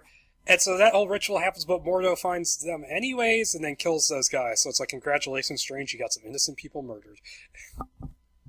Yeah, in a scene that kind of feels like it's ripped from the prophecy. Yeah, the prophecy. Yeah, when they're in only minus Viggo Mortensen. Right. I mean, like, which is awesome. That scene is awesome. And it's a great movie. But I swear to God, when I was reading this a couple times, I was like, feels like prophecy. But I do like how, because we were up to Quetzalcoatl, I do like how a lot of different mythologies and folklores are kind of melded in this. They are, because, they mention Merlin, right off the bat. Buddha. And they mention all these ancient, sorcerers and stuff. That's like a long line of ancient ones. I'm honestly surprised they didn't try to work Jesus in there at some point. I was expecting it, totally. I was like, the guy is iconoclastic as Alex Cox can be. I could totally see him doing that. But then, so after that whole scene, Strange is like, shit, we got nothing to do. They go to a motel room. He goes into an astral state to go, and you don't know what he's doing yet, but then the bad guys show up and kidnap Tanya and his body. Yeah. Yes, which always happens. And I was thinking while reading this, he did something really stupid here, but no, he actually did something really smart because he was counting on that. because he's invulnerable when he's astral projecting. I believe so, but also because he figured they would take him to where they were going to do their thing. Right to their base, and they do. And while he's in the astral state, he's calling the spirits of all the wizards throughout time, including Merlin, Arkin, Condell, and Buddha, and a few others. And you find out that the ritual is going to be held, and he's floating in space too during that part. But you find out that the ritual is going to be held on Easter Island, which was apparently Stan Lee's idea. Which is cool. Which another Very draft cool. uses again. Yeah, it happens again. And Stan Lee does have a story credit on this. I don't know how much he came up with besides the Easter Island thing. Probably that was the conversation. I got an idea for the film. I got an idea where Baron Mordo's going to be the greatest criminal mastermind who ever existed. I think that even that much Lee was probably bothered by, but the Easter Island part, that was all so they're at Easter Island, and it's a cool setting. And so the ritual happens, and like lights are spinning around the heads in a circle, and they go to one in the center, which starts it's a really big one that starts transmuting into Dormammu. Like a big stone golem. And so Strange and the spirits of all the other wizards, they fight it, stop it, and the entryway to the dark dimension is closing, but Tanya and Mordo get sucked in, and Strange decides he's going to jump into the dark dimension to get Tanya. And then it goes berserk. And it actually says, and the door closes behind them, by the way, and it actually says, we can't describe this to you. No one can. But thankfully, Steve Ditko illustrated it for us. In 16 pages. I love that. They were like, we can't describe this. But if you read the comics, you'll see it. Yeah, that was cool. Like, I like how much these scripts actually really do pay attention to the comics. First of all, they never get away from the brownstone and Baker Street. Like, they always say that. So it kind of grounds him in a 221 Baker Street kind of feeling, too. You know, like, it definitely feels more Sherlock Holmesy at that point, too.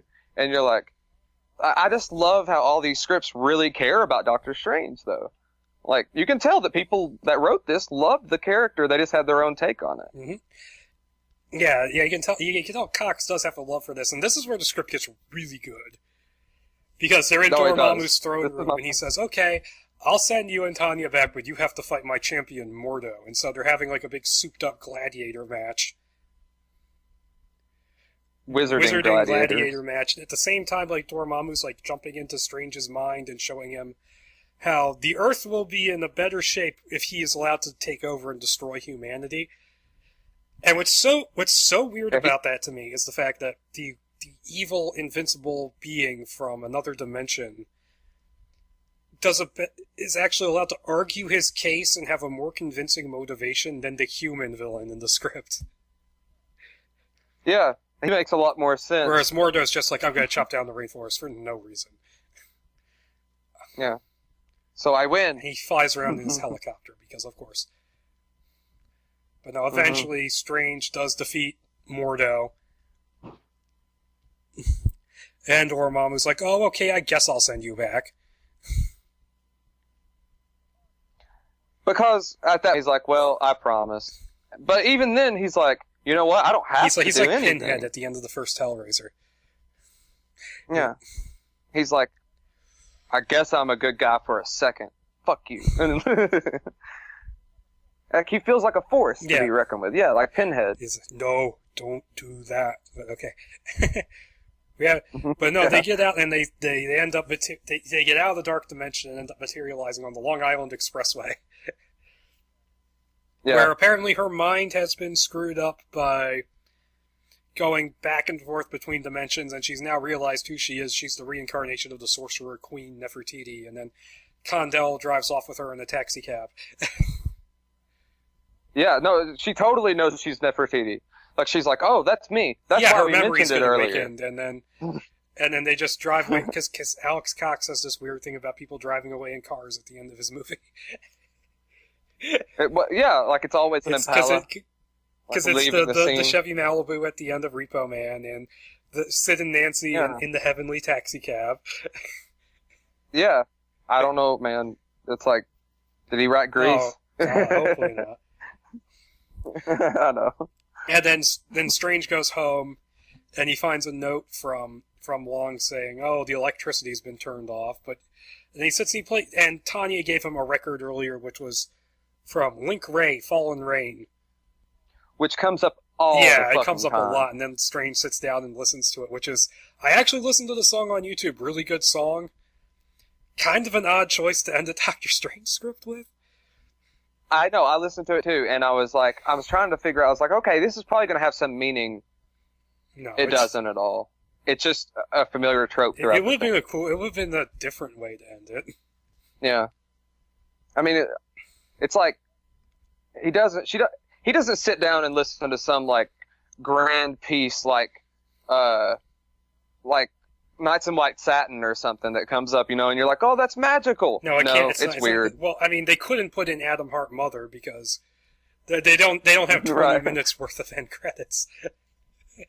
No, but it's just weird. It's a weird choice. It's just something that happens several times in the film. It's brought up, so I guess it feels familiar. It would be one of those things when you watched it, it would make more sense than actually talking about it. It's an offbeat sort of thing. It's a very Alex Cox thing. Yeah, so that was it was an interesting script, maybe a couple more drafts, and it probably would have been better. But what killed this project is that this was being put out by Regency, who at that time, they were distributed by Warner Brothers, dun dun dun, and at that time, Warner Brothers was in a dispute with Marvel over merchandise, so that killed the project. Yeah, and I'm sure that the project never got any further than, we want to make a Doctor Strange film, and the execs at Warner Brothers were like, no. No, and then we got cut half an hour out and add 1 million songs. Yeah. They were like, no, fuck them, we're not doing anything for them. And that's why you only got, like, what was it, one Marvel film to come out in the early to mid 90s? Captain America? Yeah. Oh, God, Captain America. 89 was... I like the 89 Punisher, but... No, I do too. I actually do too. But see, after this, probably... Oh, wait, go on. And then Roger Corman's Fantastic Four that actually... But people still have it. I've never actually watched it. As far as I'm concerned, there is not really a good Fantastic Four movie. There's not. I mean, the 2005 movie is watchable in places, but... Oh, God, I don't know. It's still Silver bad. Surfer can kiss my ass, though. Yeah. It's about time for this family to get something good going for it, though. And so after this, I'm guessing, was the period where Full Moon had it, and then they lost the rights and just turned it into Dr. Mordred. And then, interestingly enough, in 1992, Savoy Pictures picked up the rights, and Wes Craven was signed to write and direct. Oh, it would have been so awesome. But that didn't happen for whatever reason, and it just kind of went away. Can you imagine Craven writing it from a mixture of Cox and Gale's script? Yeah, I don't know. I'm imagining it being kind of like Serpent in the Rainbow in feel. It would have been like Serpent in the Rainbow, which is although I'm not entirely sure that Doctor Strange would get a spike shoved through his ballsack. No, I don't think it would have been. I don't know if it had been as dark as Zach Serpent in the Rainbow. as Baron Morlock, I want to hear you scream. But just as trippy. The trippy moments in that movie are pretty good. But no, that fell apart for whatever reason, and then Columbia got the rights. And they had it for a while, and they got it in 1995, and David S. Goyer was working on it, and he said in retrospect it probably wouldn't have been very good. Because he later came back and worked on it again, but he said looking back on it, it probably would have been very uneven. And this is when Columbia was like one of the biggest distributors. I mean, they were huge. Yeah, they were a big studio. And they eventually got their superhero movie with Spider-Man. Yeah. But no, so he ended up leaving to work on other projects. Going by the timeline here, I'm assuming that would have meant Crow City of Angels, which that got screwed over by the Weinsteins. That sucks too, because man, Yeah, that could have. I've heard his script is actually pretty good, but I haven't read it. But it just got hacked up in editing by the studio, from what I understand. More than, yeah, I know. And then, okay, so Columbia, by 97, Columbia Pictures were working on it again, and they had Jeff Welch writing the script, which is the third one that we have. Yes, the weird horror film that almost feels like a horror film of today. It does. And it really just does. To give a little, I'm going to give you a teeny tiny bit of background on this thing, because that's all there is. There's about 5 Jeff Welches listed on IMDb. Only one of them is a writer, and he has only one credit, which is a straight-to-video action movie starring Billy Zane. Which, man, I love Zane, but that's not a good mixture right there. Like, yeah, I love Billy Zane, don't get me wrong. Like, I still think the dude should play something in the Marvel Cinematic Universe. The guy single-handedly carried Scorpion King 3 and made it watchable. I know, right? Like, he's the best part of any movie he's in. Like, The Phantom's a great superhero film, because of him. Or not the Phantom. He was the Phantom. No, Alec Baldwin was the Shadow. The Shadow. I don't want to mix those up. They came out like around the same time. It's so weird, which I know. Also had Ian McKellen in it. Yeah, but I love the Phantom. I have not seen that. I do love the Phantom. Yeah. Street Williams is in that one. But okay, so Jeff Welch's script, which is dated August something. Let me look. It's August 1997. Yeah. Now, what's weird about this script, just going right off the bat, is okay. I'll give a quick story summary. Is that it's Doctor Strange is a brain surgeon, and he gets this blind girl brought to his attention who has this weird black tumor on her brain, and her eyes have turned completely black. And instead of white, or instead of it starts blue. Off having turned completely white, but then for whatever reason they're black. It's really confusing. And yeah, it's confusing. She claims that she talks to a shadow man who then causes Strange to crash his car, fucks up his hands the worst they've been in any version, and then he immediately gets his powers from the Ancient One, and it turns out this is Mordo trying to use this girl to bring total darkness onto the planet or something. And he's more like, this is when Mordo is treated as if he's the Shadow King from Marvel Comics. Because it's all shadow stuff. He literally is just like a shadow. Like, he's not even corporeal anymore. And what's weird about it is that it reads like a horror film, like really violent, hyper-violent, hyper-grotesque. Like, people fucking melt into, like, pools of fat and That's the skin. First thing that happens in the script, too. The first thing. It's like just crazy stuff. And I can only guess that they went this route because this is like a month after Batman and Robin came out. So someone at Columbia was probably like, make this as little like a comic book as possible. Yeah, don't do that. Whatever you do, don't do that.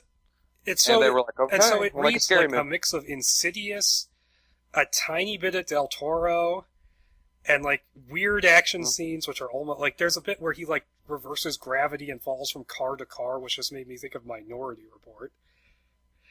Yeah, or like the part when he grabs a fire extinguisher and makes it speed down a hallway at 15 miles per hour. So it's silly a hyper-condensed story, and I say for my part, this is my least favorite. Yeah, no, I agree. It's the worst. Okay, I'm like, and it started out pretty promisingly with like Mordo having like this weird, sinister-looking ritual in a church on top of a mountain, and then the Ancient One stops him, and then he stops him, and in doing so melts everybody in the room. Mm-hmm. And it just, like, that tone kind of gets stuck. It kind of gets stuck in that tone and carries all the way through. But there's just these silly parts. Like I said, the bed going, like, the hospital bed going 15 miles per hour down a hallway. I was actually skimming a lot of this because the action scenes are just so overbearing. It's laughable. Like, it's so bad. It's a script that never stops going in a bad way. But it's like bang, bang, bang, bang, bang, bang. Mordo's a shadow. Bang, bang, bang, bang, bang, bang. And then... and then, like, the one person left alive is Amanda, who is the sister of the boy he was going to sacrifice, and the parents got pulled into the cult or something and controlled by Mordo. He's also using a book called The Darkhold, which I understand is a Marvel thing, is actually in Agents of S.H.I.E.L.D. It is an Agents of S.H.I.E.L.D. now. Yeah, it's a Doctor Strange thing. And it was weird that they used it in Agents of S.H.I.E.L.D. and kind of tied it into the Dark Universe without tying it too much. But you're like, oh shit! Like when they showed it on the show, I was like, that's the Darkhold. And I heard someone actually point out that they saw there was in the actual Doctor Strange movie, there was an empty spot. There was like an empty space in the restricted area because I'm using Harry Potter terms for whatever reason. But they noticed like an empty slot in that weird honeycomb thing, and they said, "Oh, that's where the Darkhold came from." They were speculating. Basically, I mean, you can kind of put those two together. It's not a weak a theory as like the Captain Marvel thing, or the War Machine thing. Yeah, it's like, okay, well, maybe, but I don't know. Although, given how little shits the movie people give about the TV stuff, I wouldn't be surprised if that was an accident. Well, apparently they're playing ball now because of this Inhumans thing. Yeah, that's a whole weird thing for another episode. That's insane. Like, no shit, I didn't know there was going to be anything like that, and a year from now, we're getting a 2-hour backdoor pilot. Filmed in IMAX. Whatever. Yeah. But yeah, he's using the Darkhold essentially to, and I'll just say it right off the bat because the script takes a stupidly long time to explain anything. It's that he's using it to bring darkness upon the world, and then he later says, "Oh, that's not what he's doing," or something. And it's something to do with the moon, and something to do with the sun, and I don't care. Yeah, basically all just because Eclipse, and we have to sacrifice people, like every other one of these. But then the prologue ends with, like, the Ancient One takes Mordo to a cave to seal him up, but it doesn't work for vaguely defined reasons, and he says, "Haha, you will choose my successor for me." When? Like Gozer. Yeah, the Ancient One is now Gozer. It's like, what? And so then we get to the main plot where you have Strange as this. He's not an asshole. He's just really aloof and off by himself. He's a talented brain surgeon who's so smart he can't relate to anybody else. And so we get this woman called Emma, who she claims to be like a million different things in relation to this little girl until you find out that she's her mother. Which, that was a stupidly complicated plot line. Yeah, they bounced all around that, and they were like, I know you're her mother. Oh, I found this girl in the airport in Ecuador. It's like, then it turns out, no, she's my niece. And it's like, no, I'm her mother. It's like, we could have saved so much time if you would have just explained that from the beginning. This is why people don't need to lie to the Sorcerer Supreme. And oh man, is that so? She goes to him, and I was expecting him to be asshole Strange from the animated movie. He's like, no, I'm not going to treat this child. But he's like, okay, I'm going to treat her, and he's like incredibly nice about it. I'm like, I don't know how you're going to operate all these teeny little black things out of her brainstem, but he turns into the exact opposite of what you expect in that part, and it's really weird. Okay, we'll start preparations and we'll do it sometime in the future. And so he goes he goes to his car to drive home, and the Shadow Man attacks his car and makes it flip over. And of course, it can't just be a car crash; it has to be a car crash against the monument in Washington Square, right across the street from Will Smith's house in I Am Legend. And it's like, so he's wrecked up against that, and his hands don't just get injured. One hand gets smashed so badly it shakes, and the other one loses its fingers. Yeah, he loses his digits, as I think it's what it describes him as. And I'm like, Jesus Christ! I was reading that and I was like, oh my god, he's fucked up. What's really stupid about this whole thing is that Mordo didn't have to do anything to him, because not long after this, he goes to the hospital to just spirit the girl away. If he would have just done that, he would have won. Yeah. Which, whatever. But okay, so Strange is lying there in the car, and then the Ancient One teleports him to his smoky cave in the Himalayas, where time stands still, and there's this really unintentionally hilarious part where Strange has to pick up his severed fingers, but he can't do it with the shaky hand, so he has to use like his palm to go honk, honk, honk. It's so weird and there's this bit awkward. Where the Ancient One is just expositing to him. He's just standing there with his fingers in his hand. Yeah, and he's like, come and get him. Like, it's so weird. It's so weird. But basically what happens is that they're in the Ancient One's cave in the Himalayas where time has no meaning or something.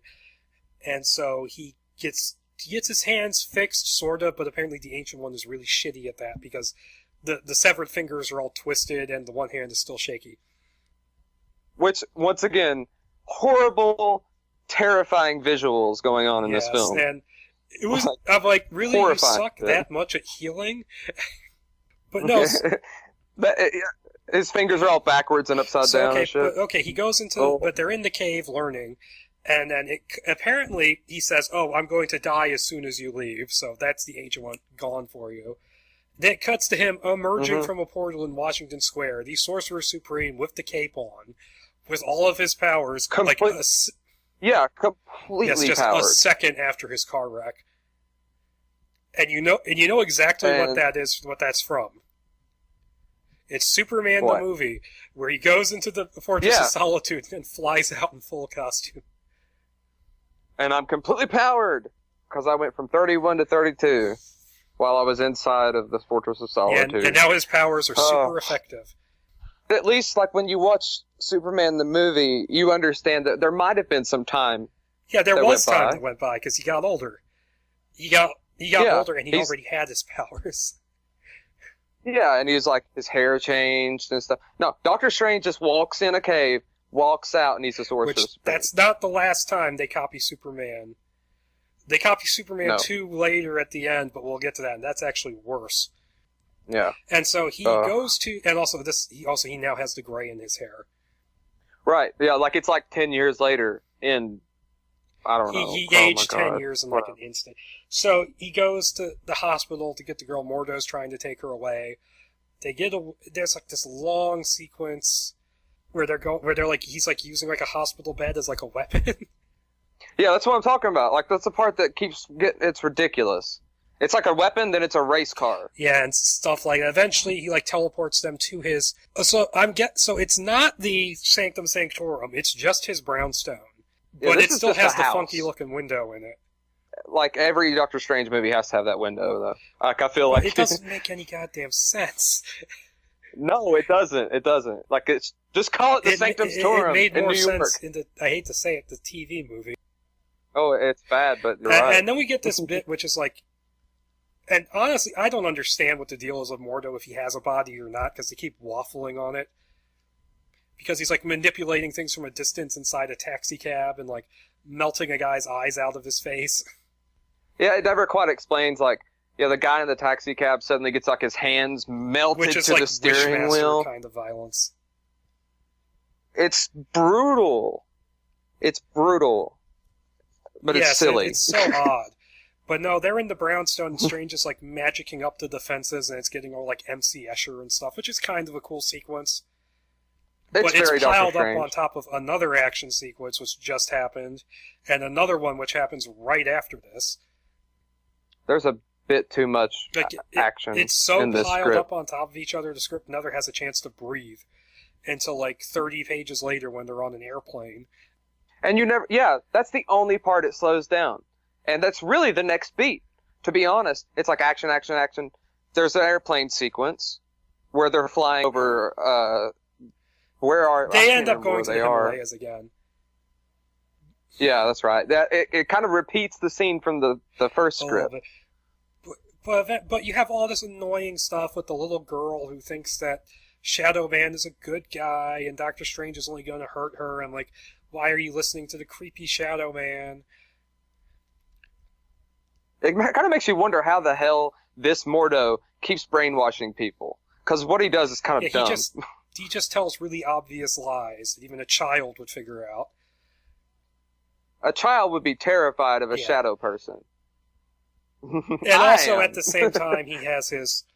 I can't believe I'm saying this, but these people he calls converts, whom he mind controls them, and they dig a big hole for him for reasons that we don't know what they are yet. And all I can think of is, oh my god, this script, it foretold Daredevil Season 2. No, only it totally the hole does. Here has a purpose. Yeah, this hole is not just like a place Yeah, and his whole plan is to bring darkness, so basically he's Malekith. Basically. I mean, bad MCU character. What a waste of Eccleston, huh? Oh, God. I mean, I love Eccleston. Yeah, that's Eccleston's so horrible. I can't imagine who they're going to get Matt Smith to play when they eventually snag him. No shit. Like, you've had your chance now with Doctors, man. Do this right. Matt Smith is Doctor Doom. That'd be fucking awesome. I say he should have been Terminator. He should have played Kyle Reese, but what a waste. Why do you make Jai Courtney your Kyle Reese when you've got Matt Smith standing right Courtney there? Would make a good Terminator too. But exactly. That's aside that. But so yeah, you have all this back and forth with Mordo trying to get in the house like he's from the fucking Strangers, and all the weird MC Escher stuff, and then Strange uses the Eye of Agamotto to go inside. I can't remember. Is he like the eye comes out of the eye and goes to his forehead, and it's like an actual eye? Yeah, it's like it becomes his third eye. But that's how she perceives it, like in that world. Something like that. And so he goes into Amanda's dream, and I couldn't tell you what the hell actually happened there. I think it's like supposed to be like this weird. It's a city. It's like her dream city, like the inside of her mind. Yeah, it's meant to be a dream sequence, of course, and that's why she asks after that. She's like, "Is it a real eye? Because it was sticky," and he's like, "I'm like." He doesn't answer. He doesn't give her like a solid Emma said answer. That. Yeah, Emma says it, and you're like, "What?" Because this is Amanda's dream world, and then like, and you see like the Mordo thing talking to her. It's like, they don't want you to believe in me, blah, blah, blah. And I believe it's at this point when they're in there together that Mordo's eyes get burned out. Yeah, this is when his eyes get burned out. And he steals the taxi cab guy's eyes and puts them back in. So Which fucking all I could think of, I couldn't take this seriously because all I could think of was in the one of the earlier issues of Jason Aaron's run on Punisher Max, where the Kingpin like squeezes that guy's head so hard his eyes pop out, and then he pops them back in and they're all cross-eyed. Yeah. Oh my God. That's all. That scene, it sticks out in my head because it's so morbidly funny. And then like something ends up getting stuck in something to do with Mordo, and like something gets stuck in his heart, in Strange's heart, and so they have to do impromptu surgery. It's like a shadow piece, like a chunk of shadow. Yeah, I swear I've seen something like that before, where like a piece of shadow got stuck inside somebody, but it's familiar, I know. But this scene, it becomes like an astral projection surgery, kind of like in the actual which was kind of final cool. film. Yeah, which is from The Oath. Was The Oath out yet? No, it wasn't written yet. So that's what's weird. I was like reading this and I was like, wait, The Oath hadn't been written yet. Was this in another book? And I keep trying to figure it out, and I swear I don't think it was. I think it was just a good idea. It's an obvious idea. So they fix him, but then I forget exactly what happens, but Mordo gets Amanda anyways. And like, he does he starts up the whole he does the ceremony. And well, the thing that the hole was being dug for was that he could teleport all the way to the Himalayas. Yeah. But then he gets there. There's just so much stuff that happens on. Oh, by the way, when Emma, when they're doing the whole astral surgery thing, Emma gets into Strange's head and sees that he had a fiancée that he did surgery on, and then she died. And there's like this really dark moment where he just keeps cutting even after she's dead. Yeah. It's kind of messed up. And then later on, he's like, "Oh, I saw inside your mind too, and that's how I know you're her mother." Yeah. By the way, that's the part when it drops. He drops it. He's just like, "Oh, by the way, I know you're her mom. Stop fucking lying to the Sorcerer Supreme." Stop it! It's not a good idea. It never turns out good for anybody. Yeah, and then you have the police come to the door, and then he makes everything look normal with his magic. That whole thing, like where the cops were on him, and you're like kind of like you would be kind of nervous about it. He's like, no, it's okay, everything's fine. And they're like, oh, okay, see you later, Doc. Which, granted, this is more of a strange way to work that out than in the Cox draft, where he just kind of ignores them. Yeah. But he's bigger than the cops in the Cox draft. Oh, yeah. Like, he's popular. Oh, yeah, and he makes the amulet into a pair of spectacles at one point. Man, there's a lot of weird fucking story beats. Which, that's a Del Toro thing, magic goggles. That probably would have been in his draft, too, something like that. Like the eyes in Pan's Labyrinth? And, like, because he loves, like, goggles and lenses and stuff. He talks about that in Cabinet of Curiosities. Yeah, he loves, like, goggles and lenses and bugs, which was in the last script, because of the fly guy. Yeah, he loves his bugs. So, would have loved to have seen Del Toro do Doctor this was around Strange. the time he was doing Mimic. Oh, it would have been awesome. It'd have been like his sophomore film. Mimic was his sophomore film. Well, yeah, because his first film was... Yeah, Kronos, which is awesome. Kronos. And he almost quit Hollywood completely over the experience with Mimic. But, like, imagine if he'd have done Strange instead of Mimic. Been fucking cool. Or chopped to pieces.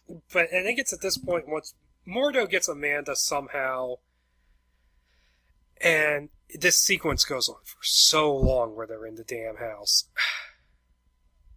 Yeah. Oh my god. And I scrolled past it completely. Basically, she ends up in the taxi with Mordo, and then Strange and Emma go chasing after him, and Strange is using this compass thing that he has to screw around with gravity, so he's falling down the street from car to car like it's Minority Report. And every step he's getting like he'll do it right a couple times, but if he falters a little bit, like he smashes through a fucking car. At one point, one of Mordo's goons hits him with something that causes the magic to screw up and start changing everyone's gravity. Yeah, and then it goes wonky. Because everybody starts going, bow, bow, bow, bow.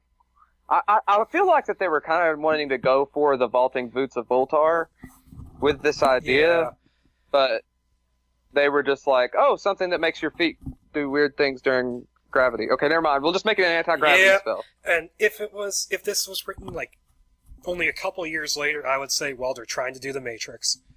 Right, yeah, because the effects really hadn't met this at that point, but it was getting close. And then, boom, the Matrix happened. And then they go into an attic.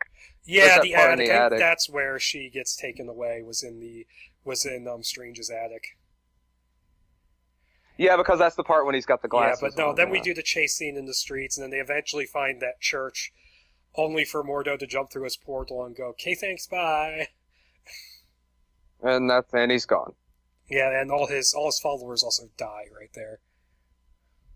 They melt into cheese. Ugh.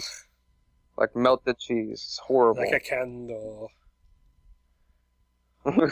It's horrible. Like this movie is so tonally, like this script for this film is so off the wall tone. Like I don't know what they were trying to do. Like Wishmaster, you're absolutely right, is like the closest thing to a lot of the like comedic weird. But yeah, the first Wishmaster had a more consistent tone than this. No, it did. Even it was silly, but like it had its silly moments, but when it was serious, it kind of worked. And then the sequels were just stupid. But did you see that guy playing Doctor Strange? Andrew Divoff. That would be amazing. Yeah, it'd been awesome. Fetty consolation. It'd been a great Doctor. It'd be a great Doctor. I believe you said you wish your lawyer would go fuck himself. I can arrange that. I'm the Sorcerer Supreme. It'd have been awesome. Oh, Jesus. I'd watch that even movie. If it's the same thing with like Jeffrey Combs. Yeah. He would have made up for it. Jeffrey Combs is Strange. Andrew Divoff is Baron Mordo. Oh my god. It's crazy. And get awesome. Like, I don't know, like David Hayter to voice Dormammu. Yeah. Dark Totally. Dimension. Oh my god. Dark Dimension. No, we're probably skipping a lot here just because there's so much just padding. But But there's a lot. But they managed to figure out, because I think it's because of where the eclipse is going to be visible. They managed to figure out that Mordo is taking her to the Ancient One's cave. Because Strange says, I think it's because he's weak from the heart surgery, he can't teleport them, so they get on the plane. And the way they eventually decide to get out close enough to the cave is that they go into the restroom together, and he pulls the water out of the taps and the toilet magically, and then gets it to flood, and then they drop down in a massive flood of water onto the mountain, which then melts the snow on the mountain, and there's a big river that they slide through. It's really weird. And they get captured not long after that, I don't think. Yeah, and it's like, well, why don't you do that shit where you just created a river? Yeah. It doesn't make any sense. He's way too powerful at some points, and then not at all. It's crazy. I don't know. This is a really weird script. I didn't like it. No, I don't like it. Oh, and there's also a really bad joke where Strange says about Amanda, he says, this girl causes more headaches than some tumors I've known. For all the complaining about some of the jokes on Doctor Strange, the movie, which admittedly don't all land, that's like a million times worse. Yeah, at least it's kind of like 70-30 instead of just bad joke that you were literally probably thinking of earlier, but you didn't go there. Yeah, it's the kind of joke where it's like, that's like an Adam Sandler joke. Like, modern day Adam Sandler. Yeah, self-referential. Like, oh, we know she's got a tumor, but we're going to make this joke anyway. Oh, it's not a tumor, but we'll still make the joke. Sorry, I had to. Oh my god. No, it's great. This is just horrible. Is this the one? This is the one where he has the globe ring. Yeah, it's the globe ring. That's what makes him. That's the gravity thing, but it does like a few other things as well. It's like a big explainer for a bunch of shit he does. And it's not in the comics, like literally there's a ring with a globe, but like it doesn't. Okay, here it is. Here's how it works. Okay, there's a bit where he's explaining how on the plane how eclipses work because we're stupid. But he also explains what Mordo's doing. He says once the Umbra reflects off Amanda, it carries Mordo's sorcery back to the surface of the moon, where the whole thing then reflects back down on us. If Mordo's sorcery reaches the moon's surface before the eclipse ends, it's going to make the Umbra permanent, and then it's going to spread out from there, creating a shell of darkness around the planet until the zone of totality covers everywhere. So basically, he's going to cover the entire Earth in darkness. Because Amanda's like a light reflector. Because he's Mr. Burns. Yeah. Which Lex Luthor actually does in the Superman Lives scripts. Oh, yeah. And then he tries to kill Superman with a burst of concentrated sunlight, but... Which is the dumbest thing ever, because... Oh, it's not going... The sunlight won't be blocked from us. It's just going to pass through a sort of Mordo filter, which sounds like a Snapchat thing. Before it reaches us, people will still feel the sunlight. Plants will still use its energy. It's just that nobody will be able to see it. We'll all be as blind as Amanda, and Mordo will be, for lack of a better word, omnipotent. And everybody will be taking their Mordo selfies. Just making everybody blind. Yeah, everybody's just gonna have like this veil of darkness. Like the Revelation kind of thing, though. That's fucking terrifying, where everybody's just in darkness, but they can see. And now I'm thinking of the Darkness song from the Lego movie, Jesus. Oh, God. Which is yes, still better anything than is better than this. Oh, God. Well, okay, there are worse superhero movies than this script. No, there are, but this would have made a bad superhero film. This would have been like a weird cult movie if it ever came out. Like, I don't see this doing well. No, but it would have been something like I would have watched later and been like, I liked that when it came out. I didn't think I would. Probably because it would have been so weird. That would have been something that we'd have been like, well, it's not my Doctor Strange, but it is a Doctor Strange. But they never would have been able to make up for it. Yeah. They never could have made another movie. It's like coming out with a new Blade all of a sudden and just explaining it like, this is Blade now. See, that's the thing with Blade, is that at least the first two movies were good. And it's the same only story. Problem is that if they tried to do another Blade movie, because I know Wesley Snipes has had meetings with Marvel, but they're going to have to find some workaround for Blade Trinity, because dear God, was that movie a piece of shit. Yeah, oh, never mind, it just happened in the future and we not got there yet. Funny, I thought that just using a cure for a virus that would get rid of all vampires, you'd actually have to do that case by case, not that just hitting the guy will kill every vampire.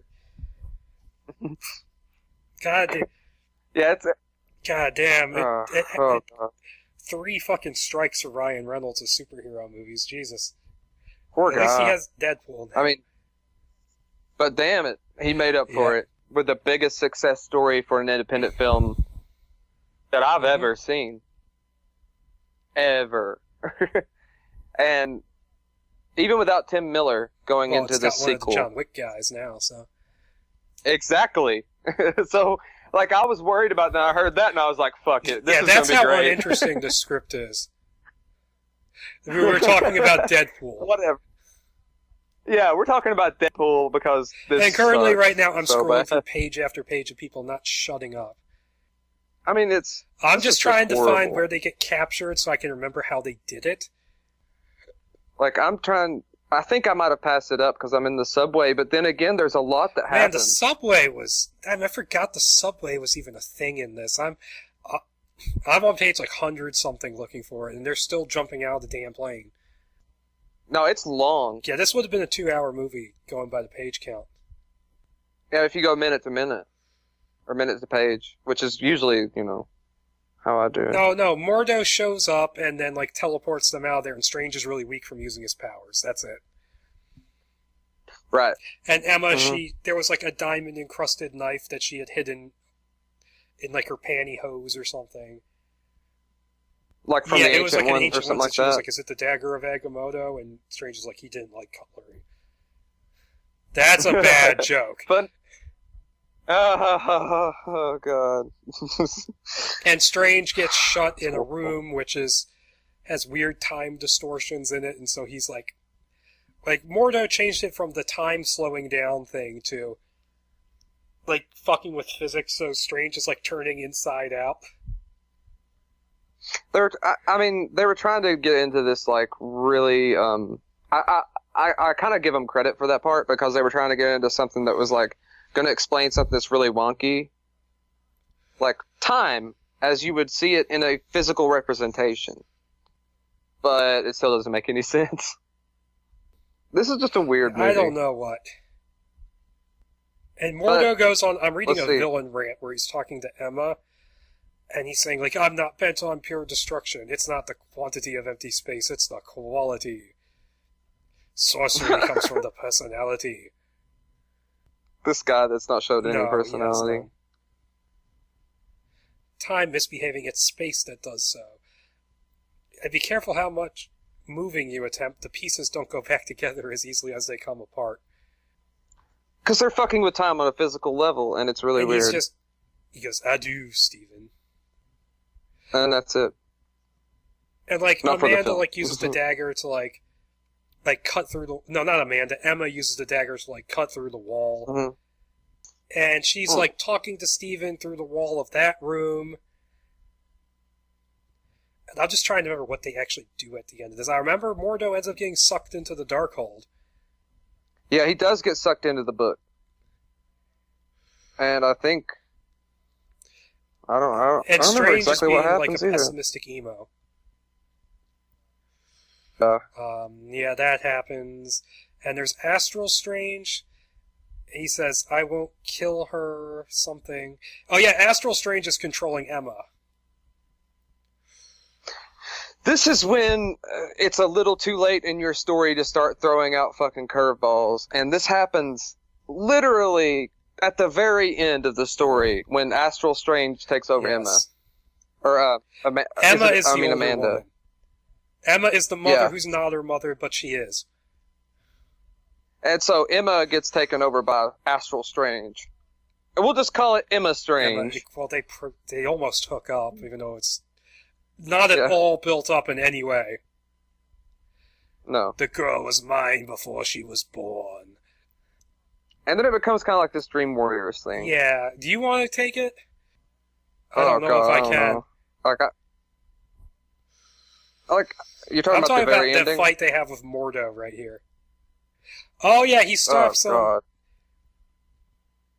Yeah, he stops like Emma's. He does something. He makes her heart stop long enough so that she dies before the ritual completes or something.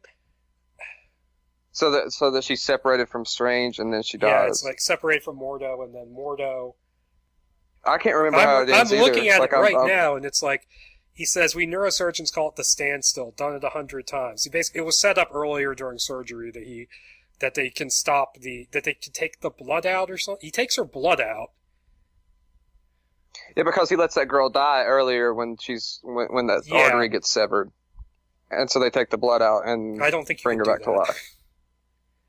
Every last drop of her blood is taken from her body, and that apparently stops Mordo, who then gets sucked into the book for whatever reason. And that's pretty much the end of But apparently, Mordo. Now, I thought from the way it was described that Mordo was the tumor that was making her blind.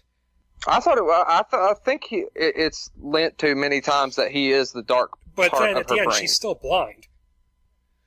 Yeah, she's still blind. I don't understand why she's still blind, because they do make that very clear.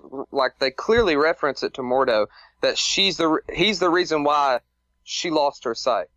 Yeah, and I don't know why her eyes were black, but the brother's eyes were white. Because remember, he asks, he's like, I know it probably doesn't matter, but was she staring into the eclipse? And they're like, no, that's not what happened.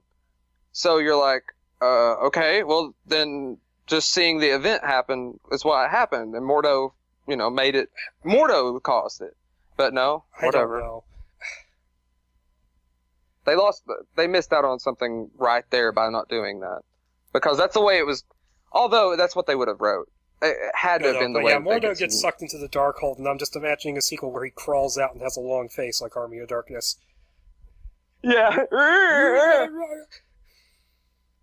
I still haven't watched season 2 yet, but I just started. Yeah, I've fallen behind on TV shows. But no, Doctor Strange and Emma are like, well, Emma's like, it's like we can be a couple or something, blah blah blah. And he was like, no, I don't think you can handle it. And then, I shit you not, he Superman 2 amnesia kisses her. It even says that's what's going to happen. That's exactly what happens, and I'll give it this much: it makes more sense for Doctor Strange to be able to do that than Superman. Just like it makes more sense for Charles Xavier to be able to do that. In First Class, but it's still basically anything it's but it's Superman. It's still groan-worthy because it's like this wasn't even really set up as a romance. Come on. Yeah, why can't it just be a spell? Yeah, why can't you just go, hey, amnesia dust? Yeah, or touch her forehead. Anything. Just not the. God damn it! Not the time-erasing kiss. Oh, it's such a bad taste that's going to be in our mouths forever because of that movie. Because that was the end of Superman. Yeah. And the 7th. Yeah, and then they did. I haven't actually sat through all of Superman 3 or 4. So. Oh, I have. They both suck. They're bad. Superman Returns. At least Superman 3 doesn't have a villain that doesn't make sense. Is that Superman 4? Superman 4 is the one where he has the power of a sun. The solar baby goes against Superman. It's like, every time that guy hits Superman, he should be more fucking powerful. But, so yeah, that's the launch script. And I guess even Columbia was not too pleased with this because they moved on to another writer. And I'm guessing Blade was successful and they went, oh, maybe this comic book movie thing can work. So they ditched the horror movie idea. And as late as 1999, Columbia still had the rights, and they were working on, and they had Michael France was attached to write a script, and Chuck Russell and Stephen Norrington were both interested in directing. Now, Stephen Norrington did Blade, and he later on did League of Extraordinary Gentlemen. I don't know how I feel about that. Chuck Russell did Dream Warriors. Oh, wow. But Michael France is a guy who... He's interesting in that his name is attached to a lot of big movies that were rewritten from his draft. Like, he wrote the first draft of Cliffhanger, and he wrote the first draft of GoldenEye, which those were all rewritten to bring the budget down. which sucks I for do both like those those films. But I do too. I love Cliffhanger and I love Goldeneye, and he's a big idea guy. Way back in like 95, 96, the first couple of drafts of Fantastic Four. And he's credited on the 2005 movie because a couple of his ideas filtered down. Poor guy. He was attached to write Hulk. In fact, he was associated with the project 3 different times because they kept dropping him and bringing him back, and eventually he got credit on the Ang Lee movie because some ideas were similar to his script. And he also wrote the first couple drafts of The Punisher. The Thomas Jane Punisher. And he got credit on that, but it really wasn't much of his ideas in there, just the Florida setting.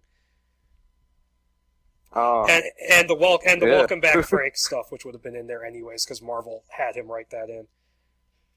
Which was a good idea. See, they were a good studio before they even knew what that meant. And his first Punisher draft, I've actually read it, is really dark and really good. And then the second draft is okay, but forcing in the Welcome Back Frank stuff kind of diluted what was good about the first draft. But still better than Warzone? Yeah. Warzone is my favorite slasher film. But no, Columbia dropped Doctor Strange in 2000, and then it got picked up by Dimension Films in 2001, which, with David Goyer back on board as writer and director. Could have been interesting. Could have been a horror film. And knowing Dimension, they would have turned it into a Hellraiser movie. Or a Children of the Corn movie. And Goyer's talked about how his approach for this version would have been he would have done it as practical as possible in terms of the effects. Which I don't know how you do that with Doctor Strange. Doctor Strange was one of those movies when I was watching the film, I turned to my buddy and I was like, this is why CGI exists. Yeah. Scott Derrickson was talking about how the problem with CGI isn't the technology, it's the fact that people are always trying to recreate reality instead of going beyond that. Exactly. And it totally works if it's not reality. Yes. Totally. You're like, you're lost in it. And it looks so real to be unrealistic. But then it jumped over to Miramax in 2001, and then Goyer dropped out. And then they sort of just dicked around with it for a bit. There's a really funny quote from Avi Arad here where he says, "That's a tough one to write, but we were working on it. We were trying to find the real Jerry Garcia of the writing community." It's about right. But then in 2005, Paramount picked it up, and this is where it kind of goes over the Marvel Studios. And this was around when Guillermo del Toro was talking about making it. And he was going to make it and write it. He was going to make it with Neil Gaiman writing. And he said he wanted to make it like a pulp horror detective kind of thing, like an occult sort of detective kind of pulp thing. And he said he wouldn't use the costume, which I can see. But at the same time, it's like, come on, Del Toro, I've seen the stuff you put in your movies. Yeah, you're making fans messy. I mean, did you not? Of course, this was later, but did you not see what you had Luke Goss wearing in Hellboy 2? Right. Yeah. You love fantasy, bro. Do it. He left, I think, because he got his deal with Universal that allowed him Hellboy 2. Which is a good piece of work for him. Choice. Because he did some world building there. Neil Gaiman's choices would have been for it. I know, because he's great. Like, oh my god. Neil Gaiman writing Doctor Strange would be very interesting. Yeah, I wonder what that would look like. Very. You know they're making they're making that a TV show. It's so crazy. Never thought I'd ever see it. Game Co-show run by Brian Fuller, of all people. Weird, but yeah. That makes sense to me, but... No, it does make sense. It's just crazy that, like, the people that you want to get work are getting work. Yeah, it's insane, but Paramount had it as part of, their Marvel deal, and then eventually in around 2009 or 2010, they handed it over to the draft we're about to read, which the title page is missing, but it's been pretty much confirmed to be this draft from Thomas Dean Donnelly and Joshua Oppenheimer, whom I'm going to pull up their filmography for a bit, because I've seen a few of these. They did a TV movie called Thought Crimes, which I haven't seen. They wrote Sahara, the Matthew McConaughey movie, which was an okay sort of little Indiana Jones wannabe. It's an alright little movie. They wrote A Sound of Thunder. What? Yeah, that movie with the evil baboons. Oh, I know. I know what it is. Yeah, that's didn't expect that. Dylan Dog, Dead of Night, which I have not seen. I've heard it's No, bad, me though. either. And they wrote the early drafts of the Conan reboot. That's a weird one. And they also were attached to write a draft of Uncharted. Seems like everybody has been kind of tapped for that. 700 people, but no, the draft I read might have been their draft, and it wasn't too bad. And I say might have been because the title page apparently it listed as being the David O. Russell draft, but apparently the title page was added later, so we don't know who wrote it. But it wasn't bad, and they were also assigned to write a remake of Fire and Ice, which I haven't read that script. Interesting. But yeah, so they seem to be fairly generic sort of blockbuster guys. Working writers. And now this script, I can say I didn't hate this script. No, this one isn't It's not horrible, but it's got way too many just odd ideas in it. Too many characters. Too many random set pieces. It's just like a weird mess. I do know that from the opening scene is that flashback. That actually was shot. Yeah, I read that. Although I don't know if it was exactly this version or not. No, but it's the backstory that his sister died and it has an impact on his life. Which that is from the comics. I looked that up. It's not this. Yeah, it is. And so apparently it just didn't, flow well with what they had. Yeah, Derrickson said it was a perfectly fine scene, just it didn't fit with the movie. But I can't wait to see this deleted scene because it's completely filmed. Like they had actors and everything, and they did the effects. I wonder if it was this version of the scene that they filmed, or if it was something else. I don't know. I was thinking that when I was reading it because I was like, because I know that they did it, and so I was kind of half-ass expecting it, but I guess we'll see when the Blu-ray comes out. Because they still, I don't think they've even shown us all of the deleted material from other movies. They haven't shown us all of it from Age of Ultron. Oh, I know there was a shitload from Age of Ultron. We'll probably never see that. Damn it, Whedon! I don't blame Whedon. I blame it was probably Perlmutter who made some of those decisions, but that wasn't Whedon's fault. Whedon was, dude, he was wrecked after they made that film. I will say this: he did put a great villain in that movie, though. He did. James funny Spader. As fuck. It's fucking James Spader. He's awesome. And they introduced Andy Serkis for Ulysses Claw for Black Panther. Mm-hmm. God, that's so Which weird. is cool. That Black Panther's villain is named Claw. Right? Yeah, I don't know. Weird. But what was it? The one Inhuman's name you said was Black Dagar Boltagan? Yeah, Black Dagar Boltagon. Well, okay, to get to this actual script, it starts off with Stephen Strange, and the first page is actually missing, but it's not like anything you'd miss. Where it's him and his sister at the lake near their house. He apparently saw weird lights or something at the bottom of the lake, and so he's afraid, and so she swims down into the lake to prove there's nothing there, but then she disappears. And so this sort of haunts him for the rest of his life, and that's why he becomes a doctor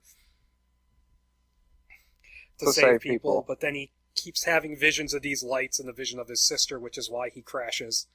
Which, it mentions at the beginning that he's only in charge of this neurosurgery department for like a day or two.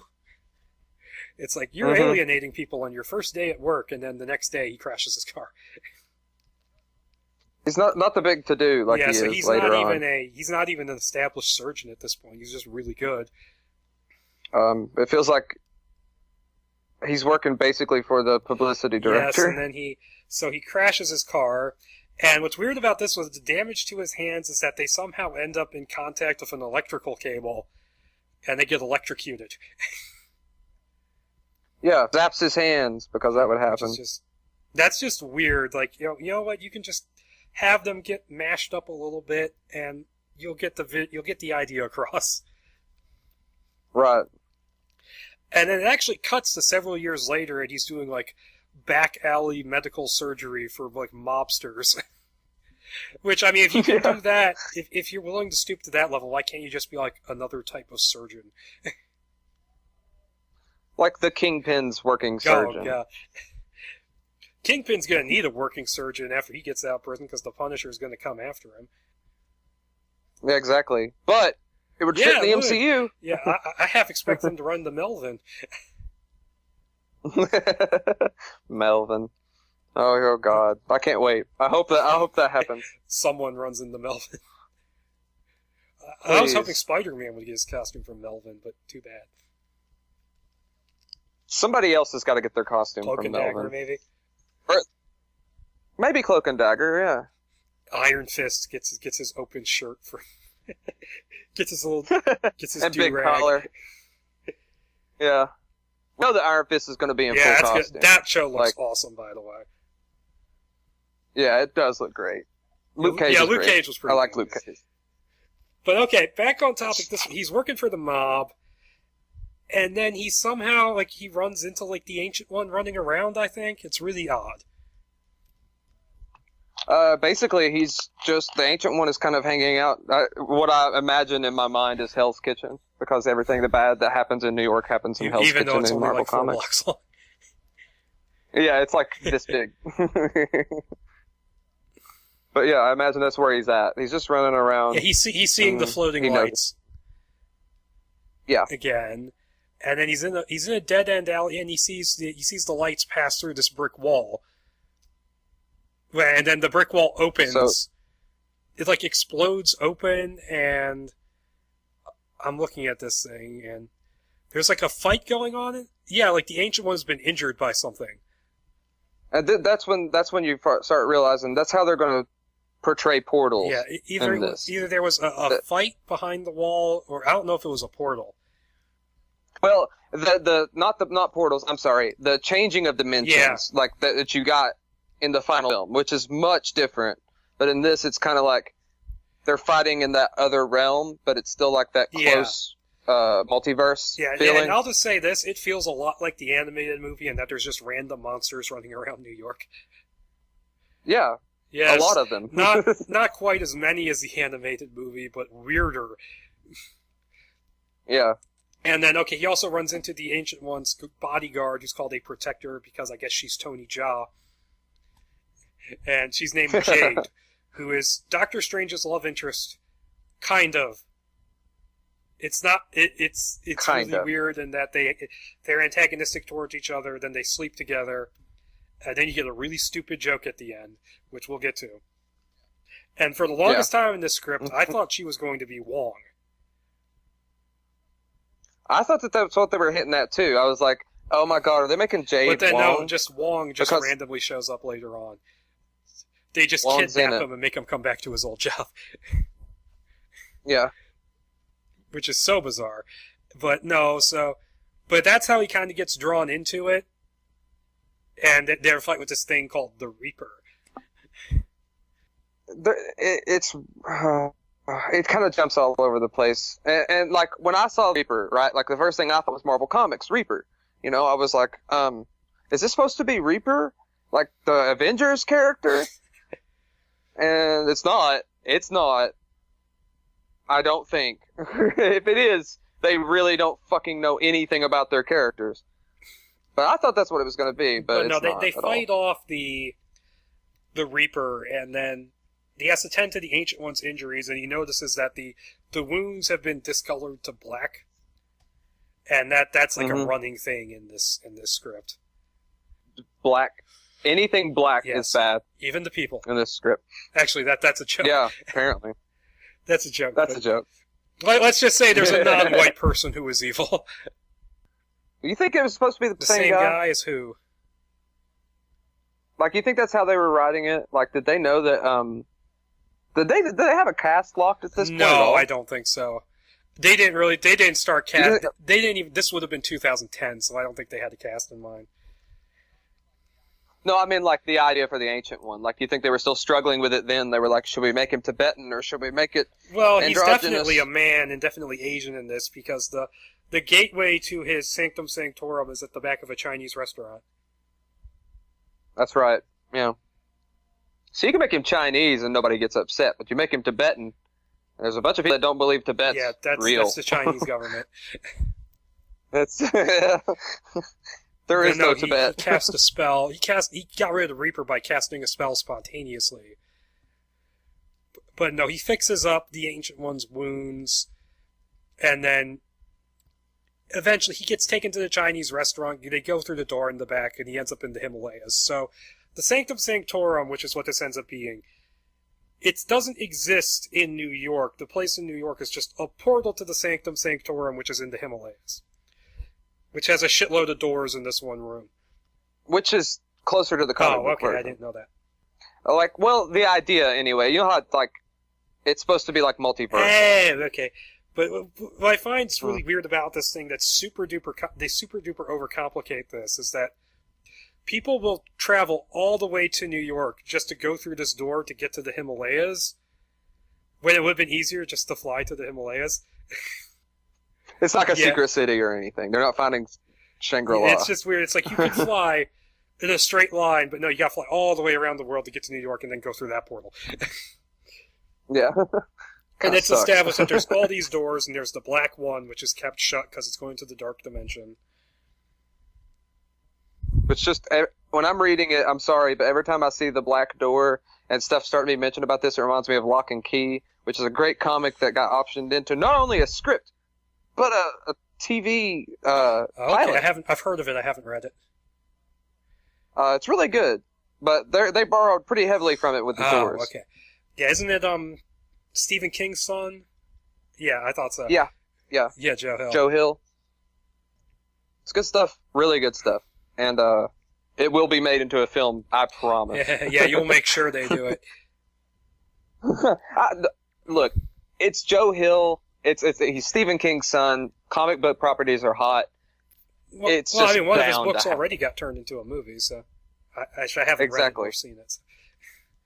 I haven't either, but no, the Ancient One determines that the lights that Strange has been seeing, he has like the ability to see into other worlds. And that's what that is. It's not a hallucination or anything. And he tells him that his sister is trapped somewhere in the multiverse, but they don't know where she is. So basically, yeah, it's he was seeing stuff through the multiverse even when as a child, and his sister is stuck between universes, like a thin spot. Yes, Dark Tower, which is shockingly close.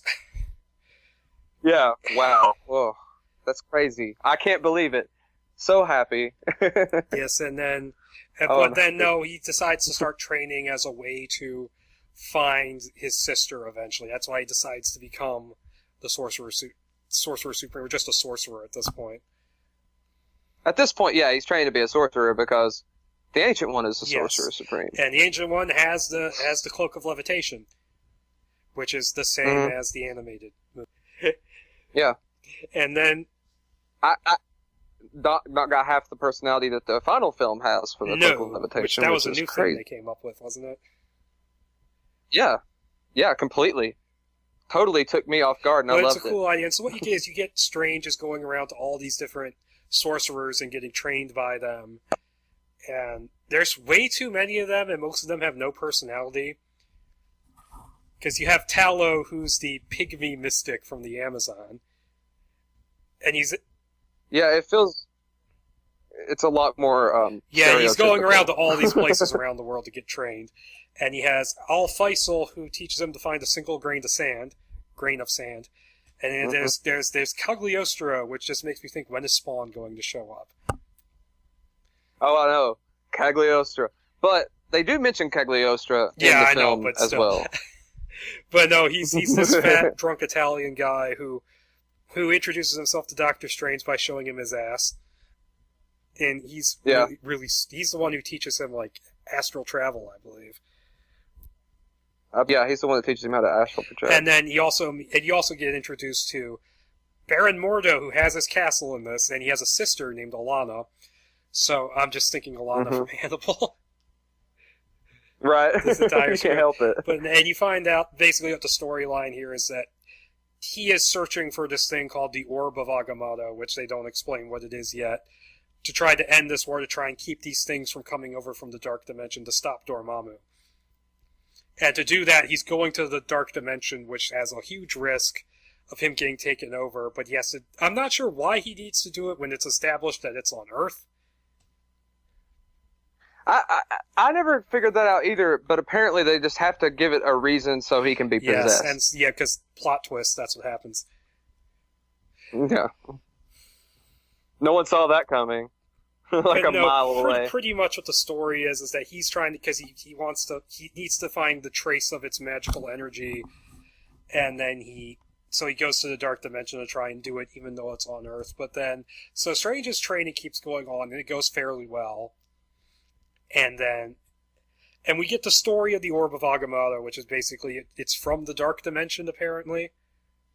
And I don't know, I'm pretty sure this isn't Dormammu's origin story, but he was a sorcerer who tried to save his own world, but then got corrupted by this thing, and then it turned into the Dark Dimension. It's close to it because he is the Sorcerer Supreme of his universe. But, and yes, he did become possessed by dark power and destroy his entire world. Not just his world, but the universe. Yes. So basically, he's just a super powerful dude that sits in the dark. But isn't he originally from, like, the Saltine dimension, the Faultine dimension? Yeah, it's not originally the, like, dark dimension. It has its own, it's like the Faultine dimension. But, so you have that plot line is set up, and they need to use, and they want to use it because it's just the all-powerful device which they can use to stop Dormammu permanently. At least that's it. And Mordo feels he's justified in going to this extreme. It's the MacGuffin. So Mordo is somewhat of a sympathetic character here. And he's doing it because Yeah, they're following in line with and he's doing it because a lot of Mordos have died defending the world from these creatures before, and he doesn't want it to happen to him or his sister. It's like a line of people. It's an ancestral family, that's why he's a Baron. And so pretty much what happens is that Strange, he becomes a sorcerer, essentially. And then he finds, Cagliostro has been murdered by somebody, and it was with Dark Dimension energy. Which is basically like, it's a nameless one without being, a mindless one without being a mindless one. And so Mordo says, hey, this must mean that someone else has been going into the Dark Dimension as well. To try and find, one of us is working with Dormammu to find the orb. And so they then have a big meeting. They have their big emergency meeting on top of a skyscraper in New York. Yeah. Great idea. Which shows how great it is when a mindless one gets teleported in by, because it turns out because they do like the flamethrower test from The Thing. It find out that All Faisal is a bad guy. And that he's possessed by Dormammu. And so they hunt him down and so they're fighting the big thing, and then Strange does something which makes things worse. It's so weird, and then I think it's like the Ancient One tries to fix that, and that's what kills the Ancient One. Yeah, because Strange blames himself for the death of the Ancient One, even though it's totally not his fault. It's their stupid fault for meeting in the middle of a damn city instead of their secret retreat in the Himalayas. Yeah. You have a whole city that you could go to. God. They have all this shit in the Himalayas that they can do, and they do it over New York City. Yes, and also it's mentioned throughout the script that multiple times throughout history, Dormammu has tried to break through, and like at one place it was at Stonehenge, and all these different places. Yeah. So Mordo goes ahead and starts tracking the thing, and he goes to Chernobyl, which was the last place he tried to break through, which was kind of a neat twist. That would be cool to see. I would like to have seen that. To be fair, I kept imagining freaking John McClane and Son showing up. That ruins it. And then, while he's there, Mordo starts hearing a voice. And it's Dormammu saying, every time you went to the Dark Dimension, you brought a little bit more of yourself, a little bit more of me back with you. You thought Al Faisal was serving me, but really you both were unaware. Dun dun dun. Which I could see that totally being something that they talk about later in subsequent Yes, I can see sequels. that working. And it was actually a pretty good scene, too. But then he fully convinces, mind controls Mordo into going to... Because it turns out that the orb is actually in the Ancient One's place. It kind of feels like they're going to do the thing... there's been several retcons of Carl Mordo over time. One of which was the fact that he is like 300 years old. Oh, okay, I didn't know that one. And so that idea, it's like, well, you could do that where like every time over these decades and centuries, or 500 years old, that he's been, interfered and manipulated by Dormammu so many times. Yeah, that could work. That's why he's a Baron, because he really was a fucking Baron. And the Ancient One, I was wrong. He didn't die in New York. What happens is that Mordo, I think Mordo actually steals the orb, right? He steals the orb and he goes to open a portal on Easter Island. Mm-hmm. Yes, this is when that comes back. And I'm expecting Dormammu to come through this hole, but no.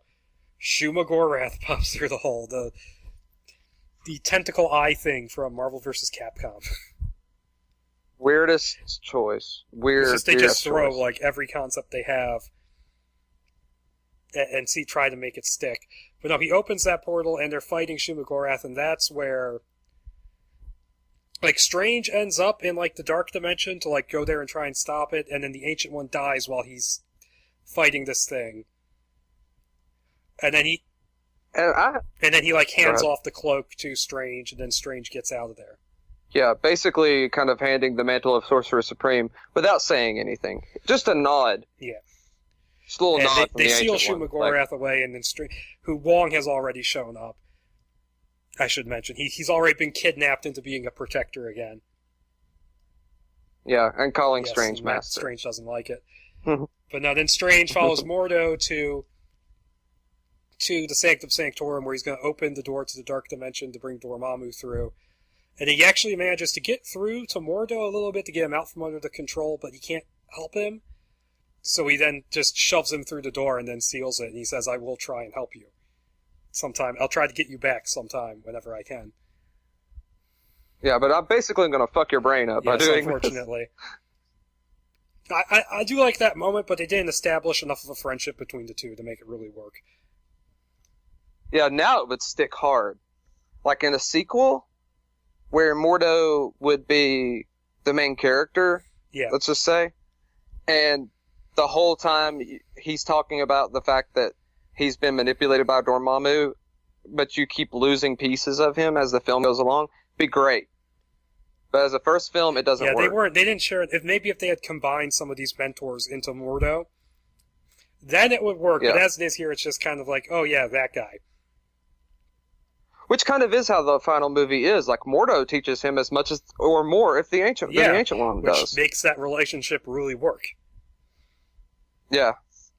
And, it's not bad either that you got somebody like Chiwetel Ejiofor to play him, which is, like, fucking great. Like, he just, like, I really like Carl Mordo. I mean, there's probably more character in Mordo now than there's ever been in comics. Yeah, that makes him really interesting. Yeah. Yeah. You've got a good villain to play with. And then we get the really, really bad joke. Where Jade decides she's going to go back to her village and live there, and Wong is going to be his protector now. And it turns out she's really old, and Wong is her son. And Wong says, if you say anything about a MILF, I will hurt you. And then Strange just goes, it's a little late for that. MILF jokes. Snap. Which would be really funny if they got John Cho to play Wong. Yeah, right. One of the original MILF guys. Yeah. He totally was. From the hallway. Yep. In American Pie. It was little John Cho. And I think it was John Cho who pees on Stifler in the sequel. I think it is. It is. It totally is. But, yeah, the script was okay. You can kind of tell that they're kind of keeping some of these ideas around for something else. Oh, yeah, he also transforms a Chinese restaurant into the Brownstone. And see, I know what they were going for there. It kind of had this kind of Men in Black kind of vibe for the magic world. Like, behind everything you know, there is a world in New York City where all these magic practitioners are. But no, they were considering for a while other writers to rewrite this as late as 2014. And two of the writers they looked at, I kid you not, were Jonathan Eibel and Glenn Berger, who were featured on this show before in the Freddy vs. Jason episode. And it was the worst script on that episode, in the running for the worst one I've read. Those are some bad scripts, too.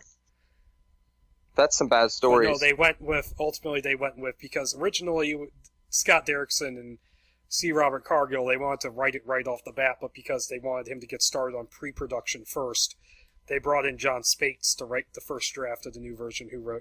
He's mainly known for writing Prometheus. Prometheus, that was the Alien prequel before Lindelof came in. I think we got the best version of, like, the 5.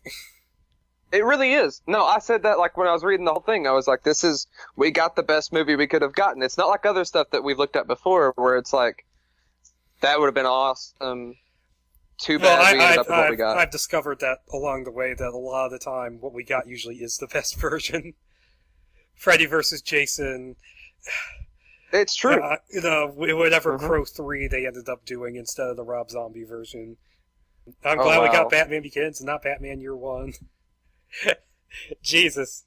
Yeah, the Aronofsky's fucking... Who wrote Aronofsky that? And Frank Miller took turns.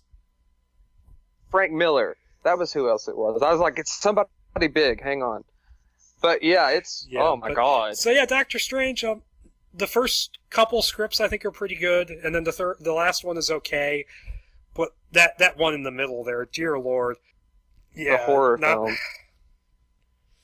Not horrifying enough, or too horrifying. Look, Doctor Strange is meant to be PG-13. I could never see a rated R Doctor Strange film. That would have been too weird. Oh, well, I guess that's it. That's about all you can talk about with these Doctor Strange scripts, because ultimately, you're right. Yeah, we got the best version. And do I still think that version still could be better? Yes, but it's a hell of a lot better than what we might have gotten. Oh, God, yeah. So, yeah, I guess I'm going to call the episode here. Yep, and remember, guys, check us out on Facebook, Tumblr, Twitter, iTunes, and Stitcher Radio. And if you have a question or a comment or something, email us at screenplayarchaeology@outlook.com. That's all one word, all lowercase. Thanks a bunch, guys. Until next time, bye.